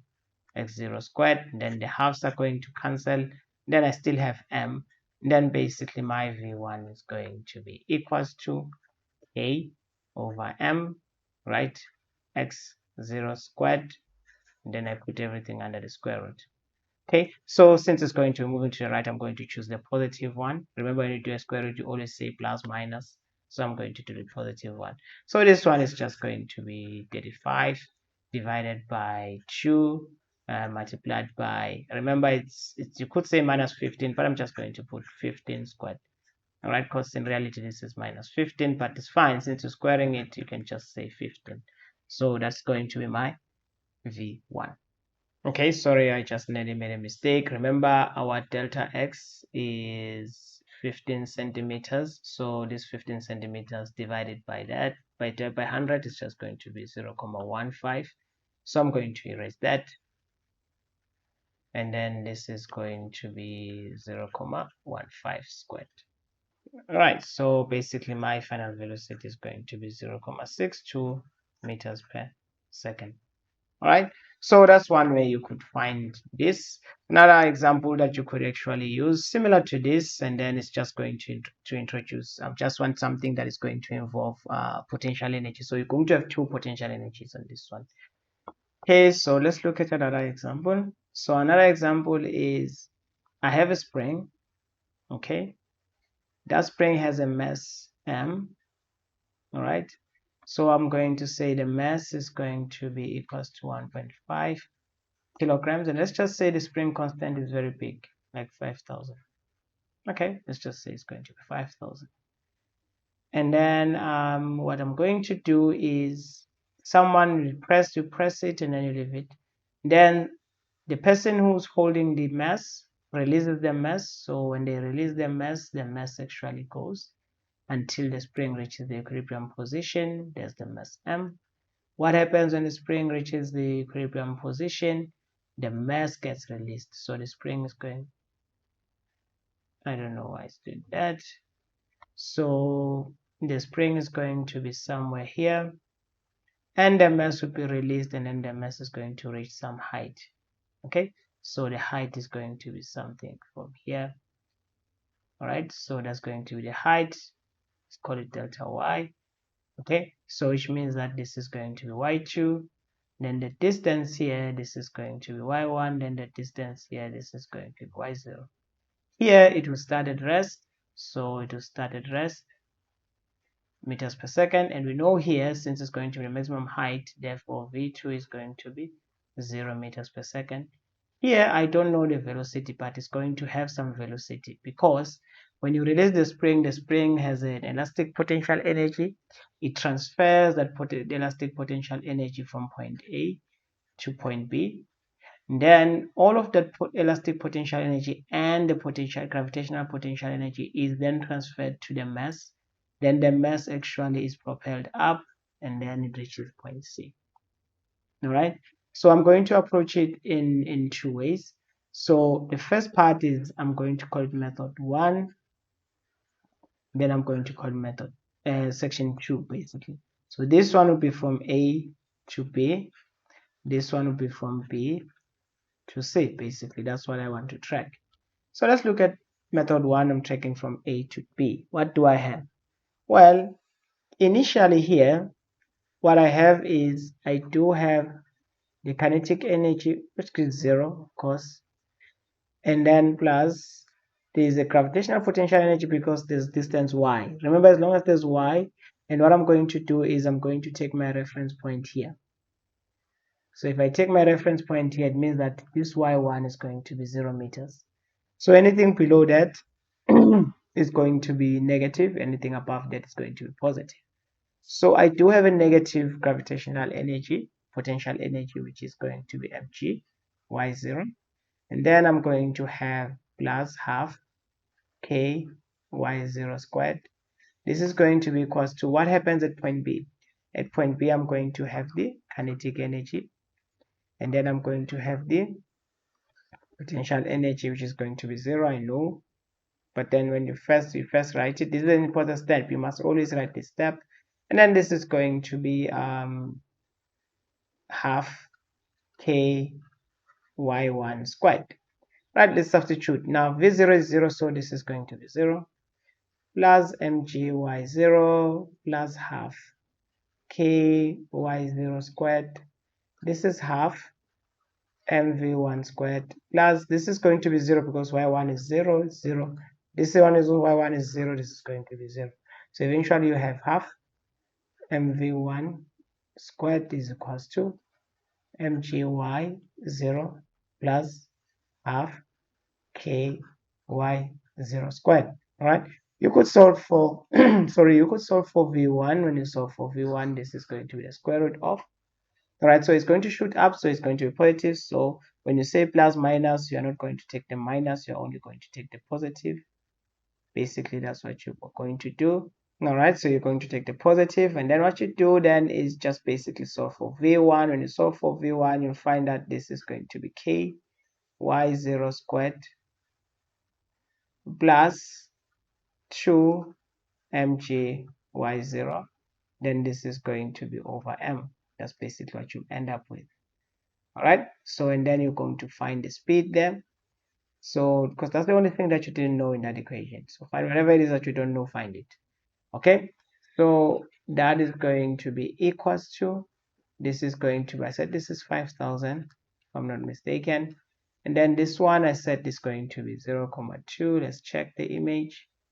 Okay, this is 5,000 Newton per meter, and then we said that the distance is going to be, I did not put it, so you're going to stretch it by, so this here delta y0 is going to be equal to minus 0,2 meters. All right, so 20 centimeters. So you stretch it by 20 centimeters. So let's see that. All right, so you could put the minus 0,2 squared plus, now remember guys, when you're looking at this image, now since y1, now since y1 is 0 meters, it means that y0 is going to be minus 0,2 meters. That's whatever you stretched it to, because it's below that point, right? That's why. And then y2 is going to be positive. So that's why I'm putting the negative 0,2. And then after that, I'm going to have 2. M is 1.5. G is 9.8. And then y is minus 0,2. Then everything is divided by 1.5. And then let's just find out what's going to be the velocity. Okay, so the velocity here is going to be 11.4 meters per second. That's what the velocity is going to be. So that's my velocity at point B. So if this is point A, this is point B. And then, so remember, this is point A. And then point B, then my mass is somewhere here. This is point B, this is point A. Okay, and then that's basically what I'm looking at. All right, so if that is the case now, and then I can actually start looking at what happens when the object is now released. So this is going to be v1, this is going to be v2, which is 0 meters per second. This one I just found out that is going to be 11.4 meters. So once your object is released, it's no longer part of this of the spring. The only energies that are now taking effect in that between C and B, right? So now I'm looking at method 2. Now, in the interval, the second interval, basically, between B and C, what you have is you're going to have the final kinetic energy squared plus the potential energy, Y2. Then this is going to be equals to mv1 squared, because that's the initial point, the kinetic energy at point B, plus the potential energy at point B. Now, this is going to be 0 at point B. This is going to be 0. And then this is also going to be 0. So this is 0 plus mgy2 is equals to half mv1 squared plus 0. All right. And then when you solve all of this, you basically get, you're solving for y2, the m's are going to cancel, and then you end up with v1 squared over 2g, which is going to be equals to 11.4 squared divided by 2 times 9.8. That's basically the height that you're going to reach. That's basically your height, which is going to be 6.63 meters. All right, so we're going to use the second method and see if we're gonna get the same 6.6 meters. All right, now I'll have to explain. I'll redraw everything. So remember what we have. We have a spring, starts here, there's the mass. So that position is going to be y0, which is going to be minus 0.2 meters. And then v0 is going to be 0 meters per second. Then you release the spring. When you release it, it goes up, it reaches a certain point somewhere here. We said that is going to be 0.1. That's the reference point, which is going to be that. The reason why it's a reference point is because when the spring gets here, it becomes unstretched. So I don't know what is that. All right, remember I'm doing a second method, so I don't know. Then it comes here, and then your object is going to go all the way, and then until it reaches this height h. So it's going to reach a height y2, which I don't know, but I do know v2, which is 0 meters per second. All right, so that's what I know. So I'm going to use this point as the final point. I'm going to use this as the initial point. Then in between, I'm just going to consider it for the elastic potential energy. So let's look at the final point, which is at point 2. What do I have at final point? There's going to be, at final point, there's going to be the kinetic energy. That's going to be the kinetic energy. That's going to be the final kinetic energy. Will I have the final potential energy? Yes, at point 2, I'm going to have the final potential energy y2. Okay, will I have the elastic potential energy y2? No. Then where is my final elastic potential energy? Here at y1. So I'm going to say the final elastic is going to be at y1 squared. All right, these are everything. This is everything final. So you have the kinetic, you have the potential AP, and then you have the elastic. Basically, that's what you have. All right, at final points.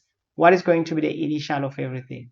Okay, so what's going to happen in the final, in the initial positions? I'm going to have the initial kinetic energy, V0 squared. I am also going to have mg y0, which is the initial potential, gravitational potential energy, because even if I have a height h above or height h below, I have gravitational potential energy. All right, and then what else am I going to have? I am going to have the initial elastic potential energy at 0. So you take wherever you're going to have the initial of whatever. So Where's my minimum kinetic energy? At 0.0. Where's my minimum gravitational energy? At 0. Where's my minimum elastic potential energy? At 0. Where's my maximum kinetic energy? At 2. Where's my maximum gravitational energy? At 3. Where's my maximum elastic potential energy? At 1. That's the only difference. So that's what you're basically taking, right? So if you substitute this is going to be 0 because V2 is 0. Then you are going to have y, so this one is stay. This one also is going to be 0 because y0 is 0. y1, sorry, is 0. So basically at 0.2, the only thing you have is basically you are only going to have your, at the final stage, you're only going to have your gravitational energy. At the initial state, this is going to be 0 V0, but you are going to have this, and you are going to have this as well. And the reason, so basically it means that initially you have gravitational energy, potential energy, and then you have the elastic potential energy that is being transferred to the object, enabling the object to actually rise above a certain height. Basically, so you are converting this energy, you are converting all of it into gravitational at the maximum height. All right, so there's so many ways they can ask these questions. So there's so many things we can do here as lecturers. So this section, energy, is very interesting, can be very tricky as well for students. So please understand the basics, the fundamentals. All right. So when you actually do that, you can find what is going to be y2. So when you find out what's going to be y2, you divide by that, you're going to have y0 plus, and then this is going to be k. I forgot squared here. I forgot squared here. All right, so now everything is fine. 0 squared, and then this is going to be divided by 2 mg. This is going to be my y2. So you just substitute. This is going to be minus 0,2 plus. This is going to be 5,000. This is a very stiff spring. And then y0 is going to be minus 0.2. You square that. And then this is going to be 2 times 1.5. We said it's 1.5 multiplied by 1.8. So let's see if we are going to get this 6.6. All right. Otherwise, we would have done something wrong somewhere. Okay, so I get 6.6. I don't get 6.63, probably because of some rounding off when I was working that one, but I get 6.6 here, meters. So you can use either of the methods. So this is a shorter method. If you understand it, I would say just use this one. All right, but if you really want to understand what is happening everywhere, then the first method is explaining to you what's happening in everything else. All right, there's a conservative force and there's a non-conservative force. All right. So the first types of forces, we have forces that we say are conservative. These are conservative forces. What are these conservative forces? All right. Now these conservative forces, they do work that is not path dependent. Now, what are these forces? These are forces like force of gravity. These are like forces like the spring force. Also the electrical force, for instance, when we get to electricity. These are forces that are doing work that is not path dependent. And these are forces that allow you to get the potential energy. That's why we could get the potential energy for this force. We could get the potential energy for this force. And you will see later we are going to get the potential energy for this electrical force as well. So we do get potential energies for these conservative forces. Why are we saying they are not path dependent? They are not. They don't care how you got to a position. They only care about where you started, where did you end. I'm going to make an example now with this gravitational force so that you can understand what does that mean when I'm saying that they are not path dependent. Okay. Now let me say, for instance, I am moving an object, and the object that I'm moving it from here.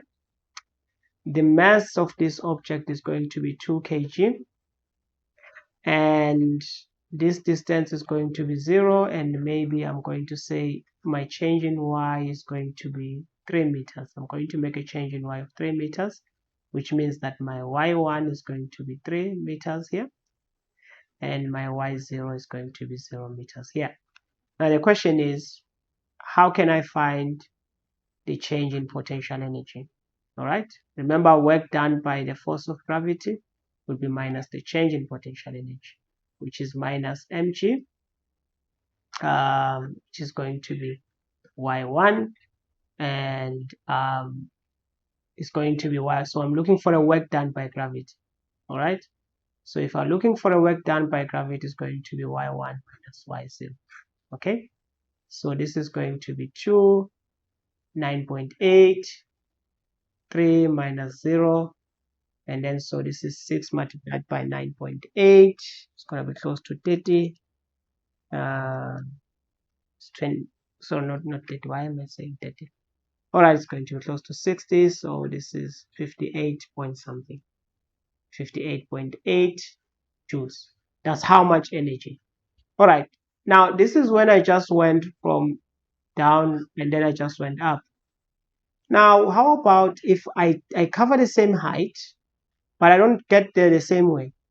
I start here and then I end up here. So I take this path. So my object starts here and then it ends up here, but it's still covering the same height. Okay, it's still covering the same height. All right, so this delta y here is still going to be 3 meters. Okay, so which means that this distance here, I am going to take it as y0, which is 0 meters. I'm going to take this distance as y1, which is going to be equals to 3 meters. Okay, so in order for me to get that 3 meters, let me say, for instance, if I say this is at 30 degrees, so how much distance should I cover from there? All right, so in order for me to get 30 degrees, this is going to be sine 30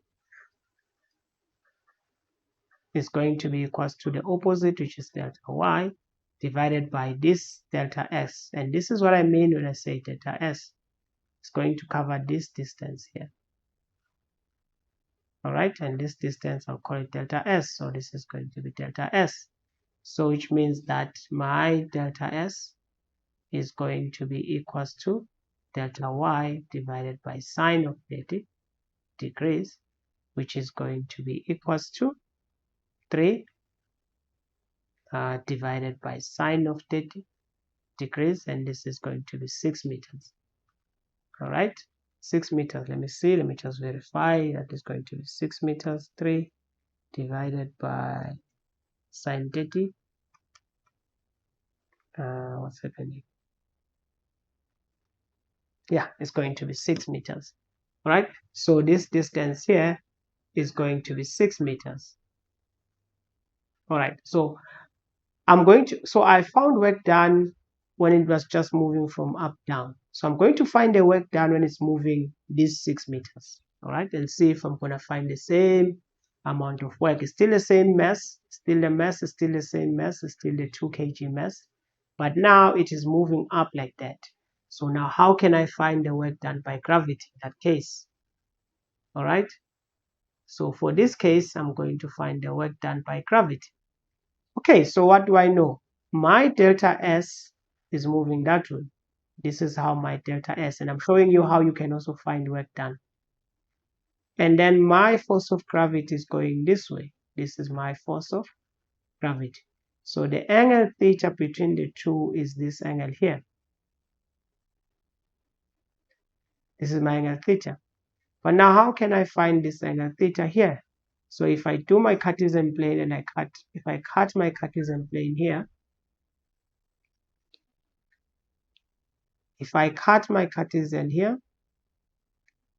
and I cut it here, this angle here is actually going to be 30 degrees because this is the angle to the horizontal. Say that the angle to the horizontal is going to be 30 degrees, right? If this angle is 30 degrees, and this angle here is going to be 90 degrees. It's going to be 90 degrees. It means that this angle theta, this total theta, is going to be 90 plus 30, which is going to be 120. All right. Another way you could have found this 120, you could have just said 180, and then you just said minus whatever the theta is, and then you're going to find 180, and then you minus whatever the theta here is going to be. Then you're going to find that angle. All right. So in that case, for me to find work done, it means that I have delta S, looks like that. I have my FG, that looks like that, and the angle theta here is going to be equals to 120 degrees. So let me find work done by gravity for that path, for that distance. The force is going to be the force of gravity. The distance is going to be delta S. The angle is going to be theta. What is that? This is mg delta S cos of theta. So what is that? So let's just substitute. This is going to be 2. This is going to be 9.8. This is going to be 6. This is going to be cos of 120. And let's see what I found. Remember before we found 58.8. So let's see what we're going to find in this one if you consider that path. It's 2, 9.8, 6, cos of 120. I find that the work done is actually going to be, I find a negative work done, which even in this case it was negative. Sorry, I forgot to put a negative. I find a negative 58.8. So you can see that it doesn't matter. In the first case, I actually went up and down using, I went straight up and down in the first case. And then in the second case, I actually went using let me go up, just make space. So in the first case, I went up and down like that 3 meters. In the second case, I covered the same 3 meters, but how I covered it, I covered the same 3 meters, but how I covered it is I moved this way. So my path was different. I moved that way. So in both cases, it doesn't matter. I still get the same answer. So it only considers where did you start, where did you end, and that's what conservative forces actually do. All right. What about non-conservative forces? All right. Now, non-conservative forces, as you may guess, the non-conservative forces, the work done by those forces is actually dependent on the path. So the non-conservative forces,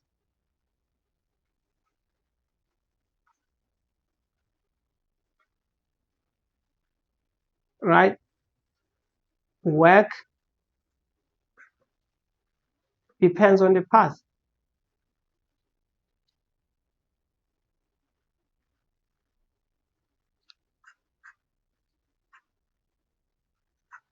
Now I'm going to do an example, right? I am going to move an object from here, and I am going to move it from here to here, and it is going to cover 3 meters, and the object has the mass of, doesn't matter. I'm going to apply, in both cases, I'm going to apply the same force. I'm going to apply the same force of 100 Newton. All right. In the second case, I am going to move the object this way. So let me draw it with a red line. Right. In the second case, I am going to move this object from here to here. And then I am going to move it from here to here. So I'm going to take 2 different paths. In both cases, I'm applying my force. I'm going to be applying my force. Then this one, I'm going to apply my force here. The same force, applied force is the same 100 Newton force. All right, same 100 Newton force. Okay, so I will be applying that the same force. So let me say, for instance, I actually wanted to cover 3 meters. All right, so if I wanted to cover 3 meters, I can actually find out what is the angle here. So let me just do those calculations. So let's just say this is going to be the midpoint. If this is going to be the midpoint, so I just want to find out what this angle is going to be. Whatever the angle I find here is going to be the angle that I find there. All right.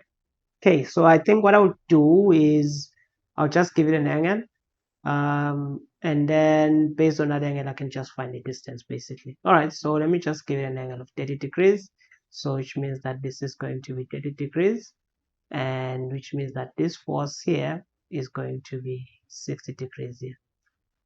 Right, so let me draw it neatly so that you can actually see it. So what I'm going to have is I'm going to have an object that is going to move 3 meters going that way. All right, it's going to move 3 meters going that way. All right, and then it is also going to move, so this one is going to be, let's call it delta x. So delta x is going to be 3 meters. Okay, and then let's just do another distance here. Right, let me just give it a distance. There's many ways you can do it. You can either give it a distance and find an angle, or give it an angle, find a distance. It's up to you. All right, okay, it's taking time. Then the other one is going to move like that and then come back down like that. Right, so I'm going to make it halfway, so the box will be somewhere here. So here, when it's here, the force will be this way, and then when it's here, the force is going to be this way. All right, and then when it's like that, what is going to happen is, okay, I don't know why it's doing that. Okay, so what is going to happen is I'm going to give it an angle of 30 degrees to the horizontal. So I'm going to give it an angle of 30 degrees to the horizontal, which means that this angle here, since I said it's going to be midway, is going to be 30 degrees as well. So which means that this angle here is going to be 60 degrees. All right, don't worry about how I'm getting these angles, is fine. Now I'm saying that here I'm going to apply force of, in all cases I'm going to apply a force of 100 Newton. Don't worry about how I'm getting the forces if you are confused. Okay, so I'm going to apply 100 Newton like that. All right, so if I'm applying 30 degrees, I can actually easily calculate this distance here. Right, I can actually calculate the distances that is going to take to move from here to here 30 degrees if this one is 1.5. All right, so if this one is 1.5, I just want this hypotenuse, I can actually use cos, that is going to be adjacent over the hypotenuse is going to be that, so it's going to be 1.5, and then I'm going to divide it by cos of 30 degrees, and this is going to be 1.73. All right, so this is going to be delta s. So in both cases the delta s is going to be the same, 1.73, and then even this one is going to be delta s, which is going to be 1.73. All right, so that's basically how it's going to be.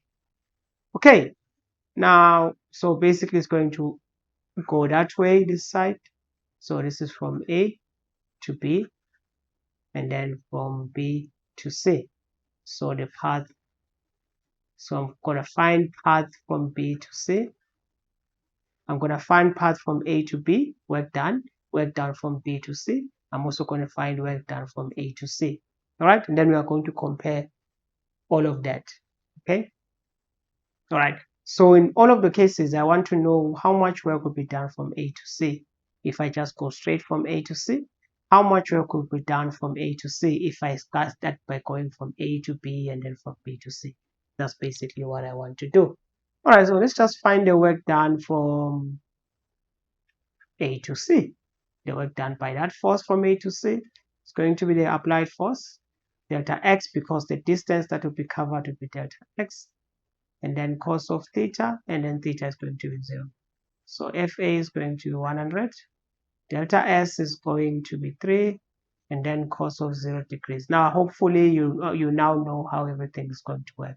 And this is just 300 joules. So from A to C, if I'm going straight like this, it's gonna require the work done. The work that will be done by that force will be 300 joules.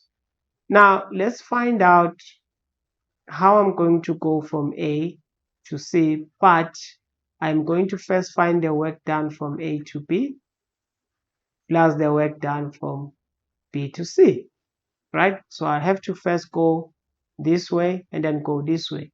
So how much work is done from A to B? It will be the applied force, delta S, which is that distance from here to here is delta S, cos of theta, the angle between them. So how does it look like? Well, both of them are in the same direction anyway. Delta S is like this, and also F is like that. So they are in the same direction. I don't have to worry too much about the directions. They are in the same direction. Okay, so AB is going to be 100, and then this is going to be 173. Okay, and then this is going to be 173 joules. This is going to be the same as the work done from B to C, which is going to be FA delta S cos of theta. Now again here, delta S is like that, and the force also is going in that direction because there's the force there. There's the force going in that direction.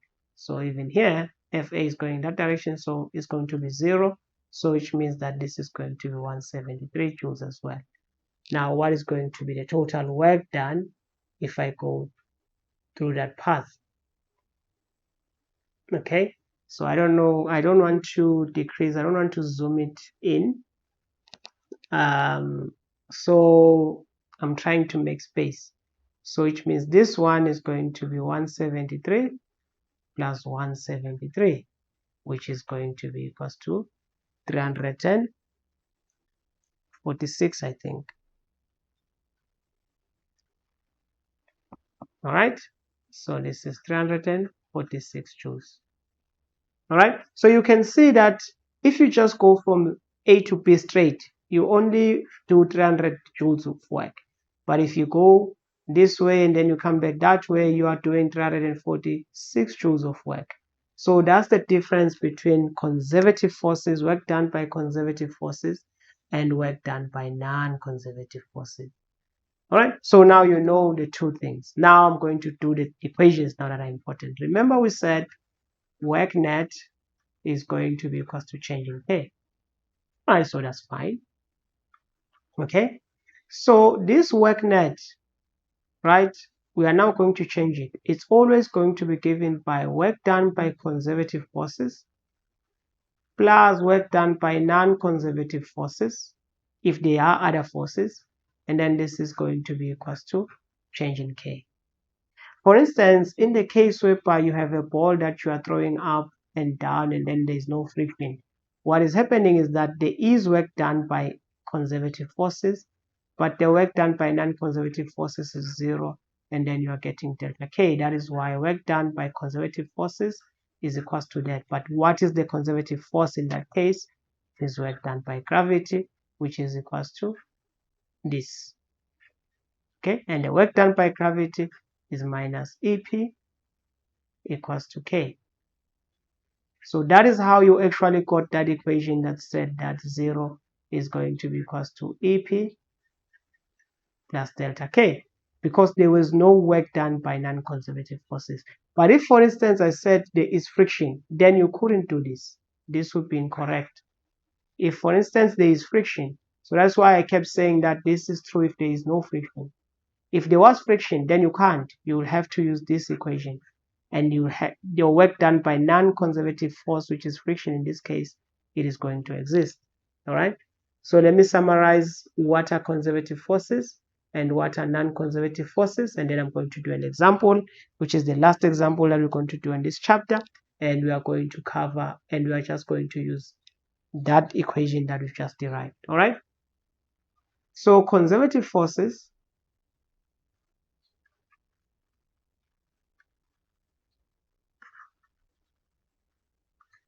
these are things like force of gravity. These are things like the spring force. These are things like the electric force. All right. Now the non-conservative forces. These are forces like friction, kinetic friction, static friction. So I'll say static, so I differentiate it from the spring force. These are forces like the applied force. These are forces like the tension force. So whenever you have this friction, applied force, tension force, you are going to have work done by a non-conservative force. If you have gravity, the spring, or the electrical force, you are going to have work done by conservative forces. All right. So let's just do an example. And then this will be a last example, and it's going to be work done on a, I'm just going to do work done by a force on an incline. Okay, so this is typical. You should expect to get this. At varsity, it will be more complex. At high school, probably just this case is going to be true. All right, so this is the case whereby, let me say I have an inclined plane, and I have a mass that starts off here, and then this mass is going to end up here. And I'm telling you that this mass is going to start at V0 is equals to that. And I'm telling you that the distance that this mass is going to cover, which is the length of this inclined plane, let me call it delta S. Delta S is going to be equals to 3.5 meters. Okay? And then if this is 3.5 meters, and I'm telling you that the angle is going to be 23 degrees Celsius. Okay? And then what I want you to do in this case, I want you to find, and I don't tell you the final speed, for instance, V1 here, I don't tell you the final speed.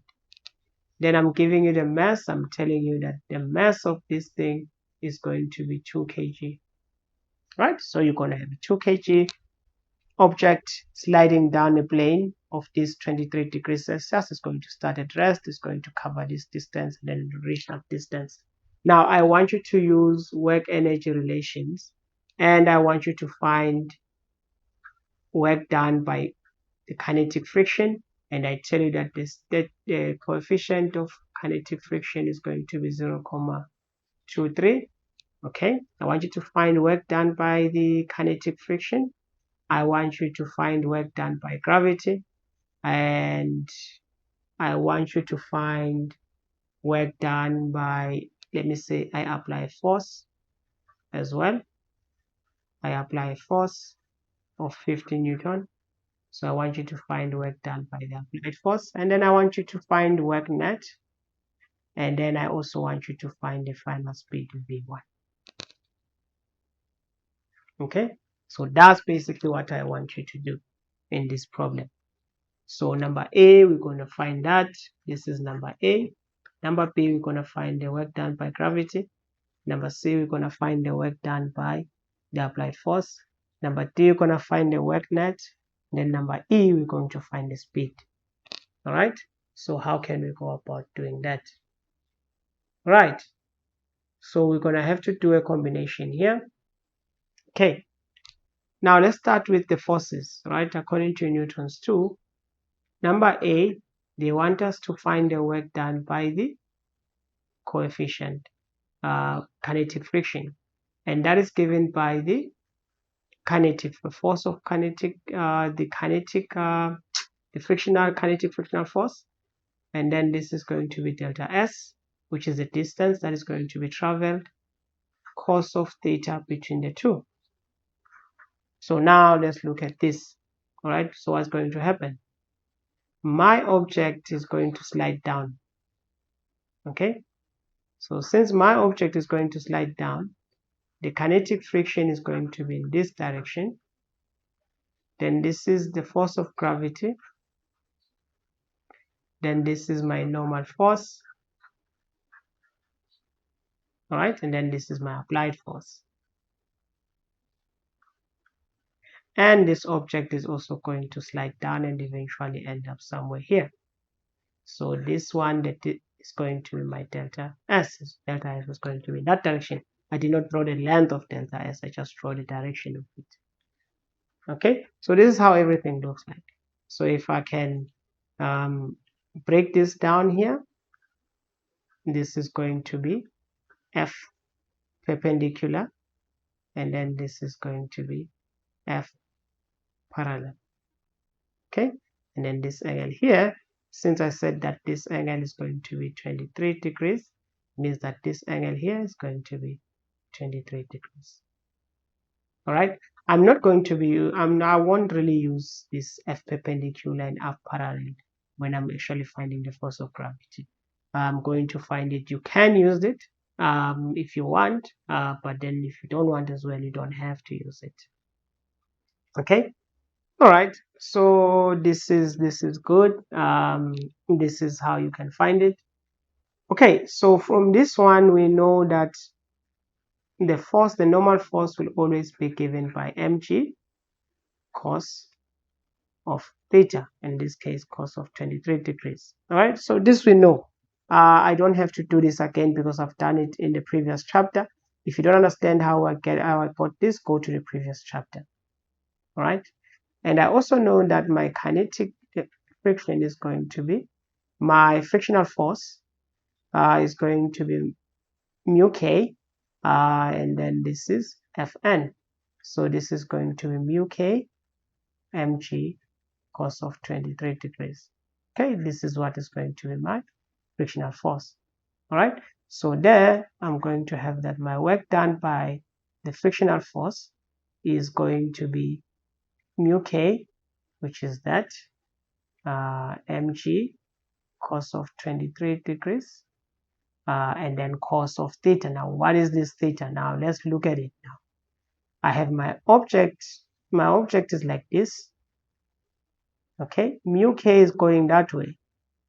Sorry, my frictional force is going that way because this object is accelerating that way. So if the object is accelerating that way, friction is always trying to oppose motion, so it's going to go that way. All right, it's opposing sliding. All right, but my delta S is going that way. Now my delta S is going that way, so which means I have a situation whereby my Fk is going that way, but my delta S is going that way, and the angle here is 180. So this angle here is going to be 180. That is the angle between the two. All right. So the work done then by this is going to be mu k, which is 0.23. We said this is going to be 2. This is going to be 9.8 cos 23 degrees cos 180 degrees. All right. So my work done by the kinetic friction is going to be equals to 0.23 multiplied by 2 multiplied by 9.8 multiplied by cos 23 multiplied by cos 180. Cos 180 is just minus 1. And that is equals to minus 4. This is minus 4.1 joules. That's very small. Right? So that's how much friction you're going to experience. Okay? Then number B, what did I want? I think number B, I wanted the work done by gravity. Let me see. So don't worry, I'm going to draw everything. Number B, I want the work done by gravity. Gravity is going that way. But then delta S is going that way. This is how delta S is going. Now this is going to be tricky. So remember what I said. I said that this is going to be equals to, this is 23 degrees. Now if you look at this, let me use a different color. If you look at this, they form 90 degrees. Right? So if I have this theta here, if I call this theta here, so theta is going to be equals to 90 minus 23 degrees. 90 degrees minus 23 degrees. All right. So this is 70. This is going to be 67 degrees. So that's what theta is going to be. So let me just explain that again. My FG looks like that. This is my FG. My delta S looks like that. My delta S looks like that. If I draw a Cartesian plane here, where they join, I have 23 degrees here. And if I look at, this is 90 degrees, and then this line from here to here is going to be 90 degrees. So if I put an angle theta here, so theta is going to be this 90 minus this 23 degrees here. That's where I'm getting this. So if I do this, then my work done by gravity is going to be equals to, my work done by gravity is going to be equals to force of gravity, delta S. You are always using delta S, and then cos of the angle between the two vectors. So force of gravity is mg, delta S is delta S, cos of 67, because I found that the angle between the two vectors, because this is delta S, and then this is fg, and then this is theta that I'm looking for. And I said that theta is going to be 67. So this is going to be 9.8. And then we said this is 3, I think. Is it 3? I don't know. Did I put? I think I did something wrong here. I forgot to put delta S here. So I made a mistake here. So let me just correct that mistake. Sorry about that. Okay, so this is going to be that, which is the force. I'm going to erase that. I'm going to erase that. I'm going to erase that. And I'm also going to erase this. It's going to be negative for sure. I'm quite confident it's going to be negative. And then what did I say the distance is? I think I said it's 3.5. Okay, so here is going to be delta x, delta s, and then cos of, I think we said this is going to be 180. All right, so this one is going to be, after that we put brackets here, and then this is 3.5, and then cos of 180 here. I'm just correcting that. I nearly made a mistake, sorry about that. 0.23 multiplied by 2 multiplied by 9.8 multiplied by cos 23, and then multiplied by 3.5, and then cos 180, which is minus 1 cos, and then I found minus 14. So this is minus 14.5. All right, so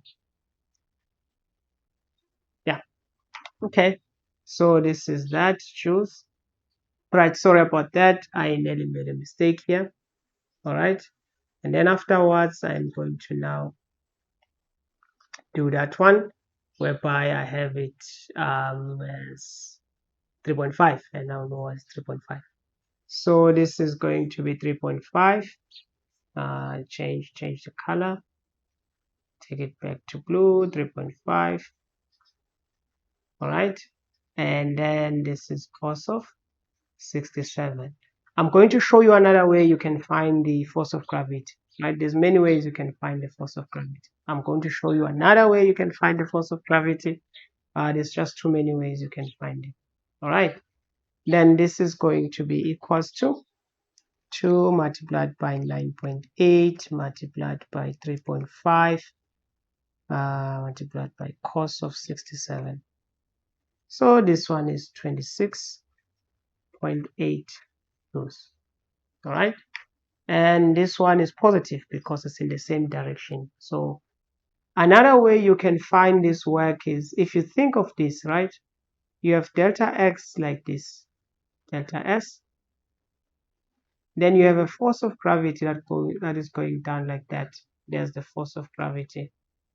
So if you don't want to find this angle, what you can do, you can use the F parallel component. This is going to be the F perpendicular, then this is going to be the F parallel. So you can use this F parallel to find that, because remember, the F parallel, if this is 23 degrees, right, F parallel is going to be mg sine of 23 degrees. Okay, that is what the F parallel is going to be. So you can use this component because work done by F perpendicular, right? Work done by F perpendicular is going to be 0. Why is going to be 0? Because delta S is going this way, and this one is going this way. F perpendicular is going this way, and this is perpendicular, and this is 90 degrees then cos of 90 degrees is going to be 0. I've already told you this. So the only component that is actually doing work is F parallel. So I can find out how much, so work done by gravity is going to be the same as work done by F parallel, which is going to be F parallel delta S cos of theta, which is the angle between the two, which is going to be 0. F parallel is going to be mg sine of 23 degrees, and then delta S, and then this is just going to be cos of 0 degrees. Okay, this is going to be 2, 9.8 sine of 23 multiplied by 3.5. Then you should find the same answer, that same 26 point something. This is 2. Okay, you still find the 26.8. So that's another way you can find. So you can use this method to find work done by gravity on an inclined plane. You can use this method to find work done by gravity. Then the last one that you could do to find work done by gravity. So I'm just giving you all the options, and then it's up to you. You can choose whichever one that you want to use. All right. Another one that you can do. Now you remember you are given an inclined plane. There's an inclined plane. You are told that this is 23 degrees. All right. Then you are told that the distance that it covers, so you'll take it like the length of this inclined plane is going to be delta S, which is going to be 3.5 meters. So what you could do, you could find the height here, right? You could find this height here. And after finding that height, so that height is simply going to be equals to, you're going to use sine, so which means that that height is going to be equals to delta S sine of 23 degrees. Am I right? Yeah, I am right. Okay, so which is going to be 3.5 multiplied by sine of 23 degrees, and this actually becomes 1.337, okay, meters. Then what you could then do is you can just say work done by gravity is actually going to be minus, right? You probably have to put minus, and then you're gonna say mg, and then let's say delta y. There's a reason why I'm saying delta y. All right, now delta y is moving from this high to this low. So if you have your 0 here, if you say that this one is going to be 0, and then this one is going to be high, which is going to be 1.37, so you're going to substitute a negative value here. This is minus, and then this is 2, 9.8, and then this is going to be minus, and then that value 37. So it's going to be positive in this case because it's going down. If it was going up, it was going to be negative. If it was going up, then this one, you'll actually find that this is also going to be 26.8. So these are all the ways that you can find the work done by gravity. And this one, I mean, if you simplify it, this is the same as just minus mg, and then you are saying that delta y, where you have, is the same as the height, right? Then you're saying the height is just delta S sine of that, which is delta S sine of 23. And this is the same as the other one that we found. Where is it? It's lost now. Okay, this one is the same as this one, this part here, if you look at it. So that's why it's going to be the same. Of course, this is going to be, you're going to have to put a minus on this delta, and then to actually get rid of this minus. Okay, so this is the same as that. So technically there are 2 ways, but you can think of them like 3 ways. Okay, now let us find the force. Let us find the work done by the applied force. So I'm taking time explaining these things. I could have done this in a very short space of time, but I'm taking time to explain this so that you understand everything. Let us find the work done by the applied force. It's going to be the applied force, delta S, cos of the angle between the two. So what is the applied force?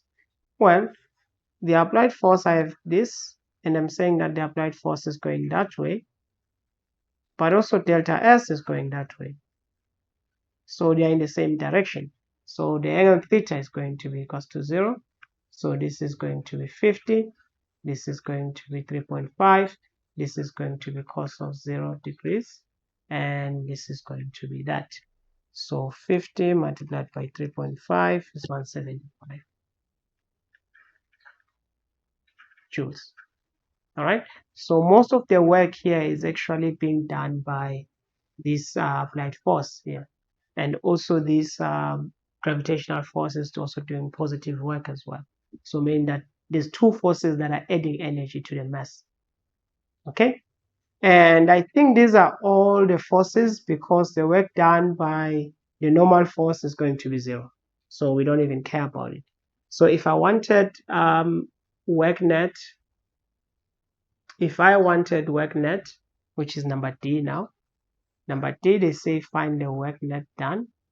So work net done would be work done by the force of gravity, work done by the applied force, work done by the kinetic friction, and you can say work done by the normal force because these are all the forces that are there.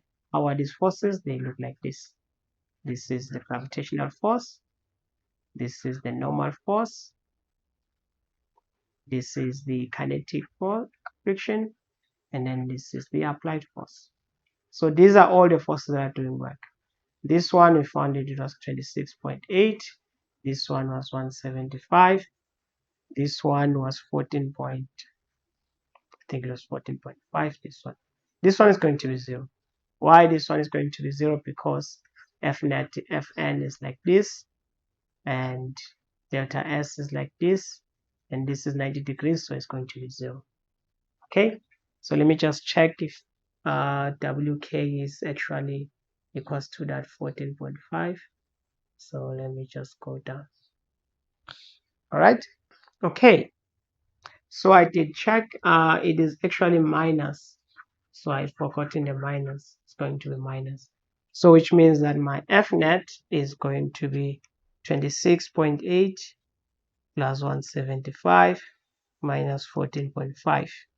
And then this is going to be 187. All right. Okay. So if I do that, I find 187.3 joules. That's what I find. This is work net. All right. Now, number E, they say I must find the speed at the bottom. So remember what I have. So I always have to give you context because the problem is so long. So I always have to draw it and then remind you where are we. All right. So if I want work net, this is going to be given by. So work net is going to be change in K. So what is this change in K? So I have this object. Remember I started here. It's going to end here. And we said that is going to start at rest. So it's going to end up here. I don't know the speed here, but I do know that it's going to cover that. But it doesn't matter. The delta S that is going to cover, it doesn't matter because I already have work net. So what is going to happen is that work net, which is the net work done, is going to be half mv1 squared minus half mv0 squared. Okay, and then this is going to be 187.3. This is going to be half. This is going to be 2. And then this is v1 squared that I'm looking for. All right, in actual fact, let me not substitute it. Let me just work it out as an equation first. And then that way is going to be easy. So what is going to happen here is that it's going to be work net. It's going to be half mv1 squared minus half. This is going to be 0 squared. So this is going to be 0. I am going to be left with work net is going to be equals to half mv1 squared. Okay, so that's what it's going to be. And then if I just do all the maths here, my v1 is going to be equals to 2 times work net, and then I'm going to divide it by the mass. Then I'm going to put everything under the square root. Now it's going to be plus or minus, so you have to actually decide whether it's going to be plus or minus. All right, so now this is where it depends whether you have chosen your Cartesian plane to be positive this way or not. So I'll just choose mine to be positive that way. So I'm going to have this as positive, right? So which means that I'm going to say my velocity is going to be positive. The square root, I'm going to choose the positive square root. All right, over m. All right, so when I do this, this is just going to be 2 times 187.3 divided by 2. This is going to be the square root.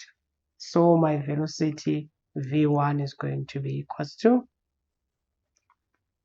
2 times 187.3 divided by 2.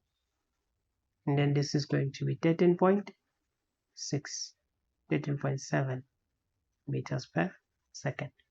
All right, so we have actually touched everything on energy, and then the only thing now that we need to start considering and start looking at is basically power, right? There's something that we call power.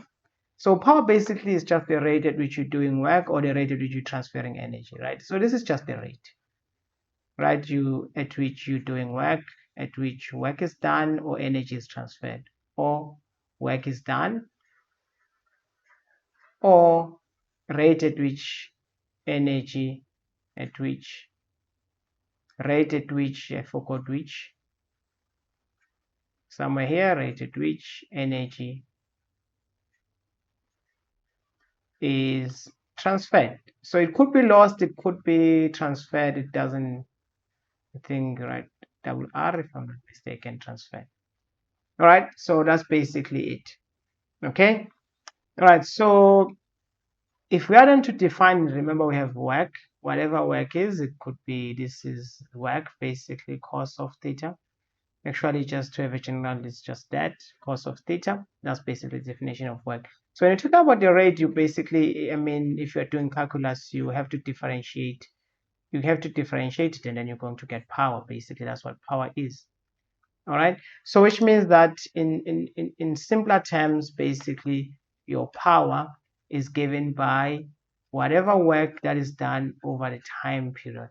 So if I find work, I divide that work by time period. I basically find what's going to be that work. So that is the work that is going to be the rate at which work is done. All right. Now you could also find that. So in this case, for instance, it's just going to be equals to F delta S cos of theta. All right, and then divided by delta time. So you can see this is actually the same as force. And then this term here, remember the average velocity is displacement over time. So this is actually equals to the velocity. You could say cos of theta generally, but generally we normally consider equations whereby they are in the same direction generally, unless they are asking you at what rate is basically at what rate is are you losing energy. Then basically you have to calculate power at 180 degrees. Okay, so let's just consider an example. So the two important equations here for algebra-based physics is just this one. For calculus, anything can go, and then also this one. So you basically have that power is energy over time, or you could just say energy. Let's just say energy over time period, whatever the time period.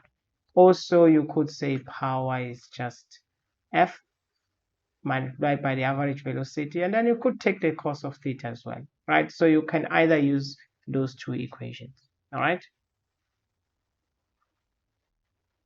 All right, so from here now, what you can now do is we can just come up with an example and then just see how we can actually calculate this. Let me say, for instance, you have an object, there's an object, the object has a mass of m. I'm telling you that this object actually covers a distance, it's moving at a constant velocity. Then I'm telling you that this object covers a distance of delta x, and I'm telling you it covers 5 meters, and it covers these 5 meters in 3 seconds basically. Then I'm saying to you, find me the power that is going to be applied if I'm actually the power that is going to be done by this work if I'm actually applying 150 Newton. Let's just say this is the only force that is actually affecting this one. Then how would you find it? All right, so in this one you just say power is going to be equals to the work, the rate at which work is done over time. You could find it like this. So that is going to be the force multiplied by the displacement divided by whatever the time is. All right, so if you want, I mean, you could say, because everything is in the same direction, the object is going that way and also your displacement vector is going that way, so your force is in that direction and your object is in that direction, so theta is going to be 0, so you don't need to put cos of theta in this case. All right, so if that is the case, you can just say is that, and then which is 150, and then this is going to be 5, and then you're going to divide everything by 3. Okay, all right, so you find that this is actually going to be equals to 250 watts. Right, so power is measured in watts because this is joules divided by delta time. This is seconds, so power is measured in joules per second, and this is equals to watt. Right, so this W stands for watts. Right, so basically that's how you measure power. So you could actually say this is equals to 250 joules per second. It's still fine, but generally we use this as an SI unit. All right, which is the same as joules per second. It's more like Newton. Newton is basically kilogram meters per second squared. So it is an SI unit. It's already in SI unit. So you could say Newton is an SI unit as well. All right. So that's that. Let me just try and come up with another example that is going to be a little bit more involved, and then we'll see how to actually tackle such an example. All right. So let me say, for instance, you have a car. Let me say you have a car. There's your car. Let's just say you have an object. There's your object. Let's not use a car. Let's just say the mass of this object is 1,400 kg. All right. And then you are told that the frictional force, there's a frictional force, maybe it's rolling, so it's going to be static. Or you say rolling if you're having, okay, let's just say sliding, it's fine. Let's just say it's sliding. Then you are told that the frictional force is going to be equals to, you are told that the frictional force is going to be equals to 450 Newton. All right. So you want to apply basically a force here, such that you can actually do a certain amount of work, and you want to find out what force should you apply in order for you to move this object maybe by 35 meters per second. You want to move it at 35 meters per second, so you want to actually apply a force such that you actually move it at that. So let me say also, when you apply this, maybe there's another force. Let's call it drag force, right? I haven't discussed the drag force. Maybe I'll discuss it, maybe I won't, I don't know. All right, so maybe I'll just do a separate video just discussing the drag force. Is fine. Let's just say there's also sort of a retarding force. This is the force that as you're driving, there's air, and then it's like air is pushing against with the direction that you're moving with, towards, basically. So it's against the direction that you're moving. So it's not the same as friction. Remember, friction is between the surface, whereas the drag force, which is the air, is just, it's opposing the surface. It's applied on your surface area of your object. So I'll make a video about the drag force basically, and I'll just discuss it separately. All right, so let's just say you have that one, and then that one is something like 900 Newton. All right, so you want to actually move your object such that you are actually going to move it at 35 meters. So how much power and what force should you apply first, and then how much power is that? All right, so if you are going to move at a constant speed, it means that your acceleration has to be 0. Okay, so if your acceleration is 0, it means that your sum of all your forces is going to be 0. So which means that you're going to apply the force that way. You are going to have a frictional force in the opposite direction. You are going to have a drag force in that opposite direction as well. And then this is going to be equals to 0. All right, so what it means is that your applied force is going to be the kinetic friction plus your drag force, which is going to be equals to 450 plus 900, because these two are going that way. So you can't do this section if you haven't done my applications to Newton's 2. Please watch that video so that you can understand what I'm doing and how I got to all of this.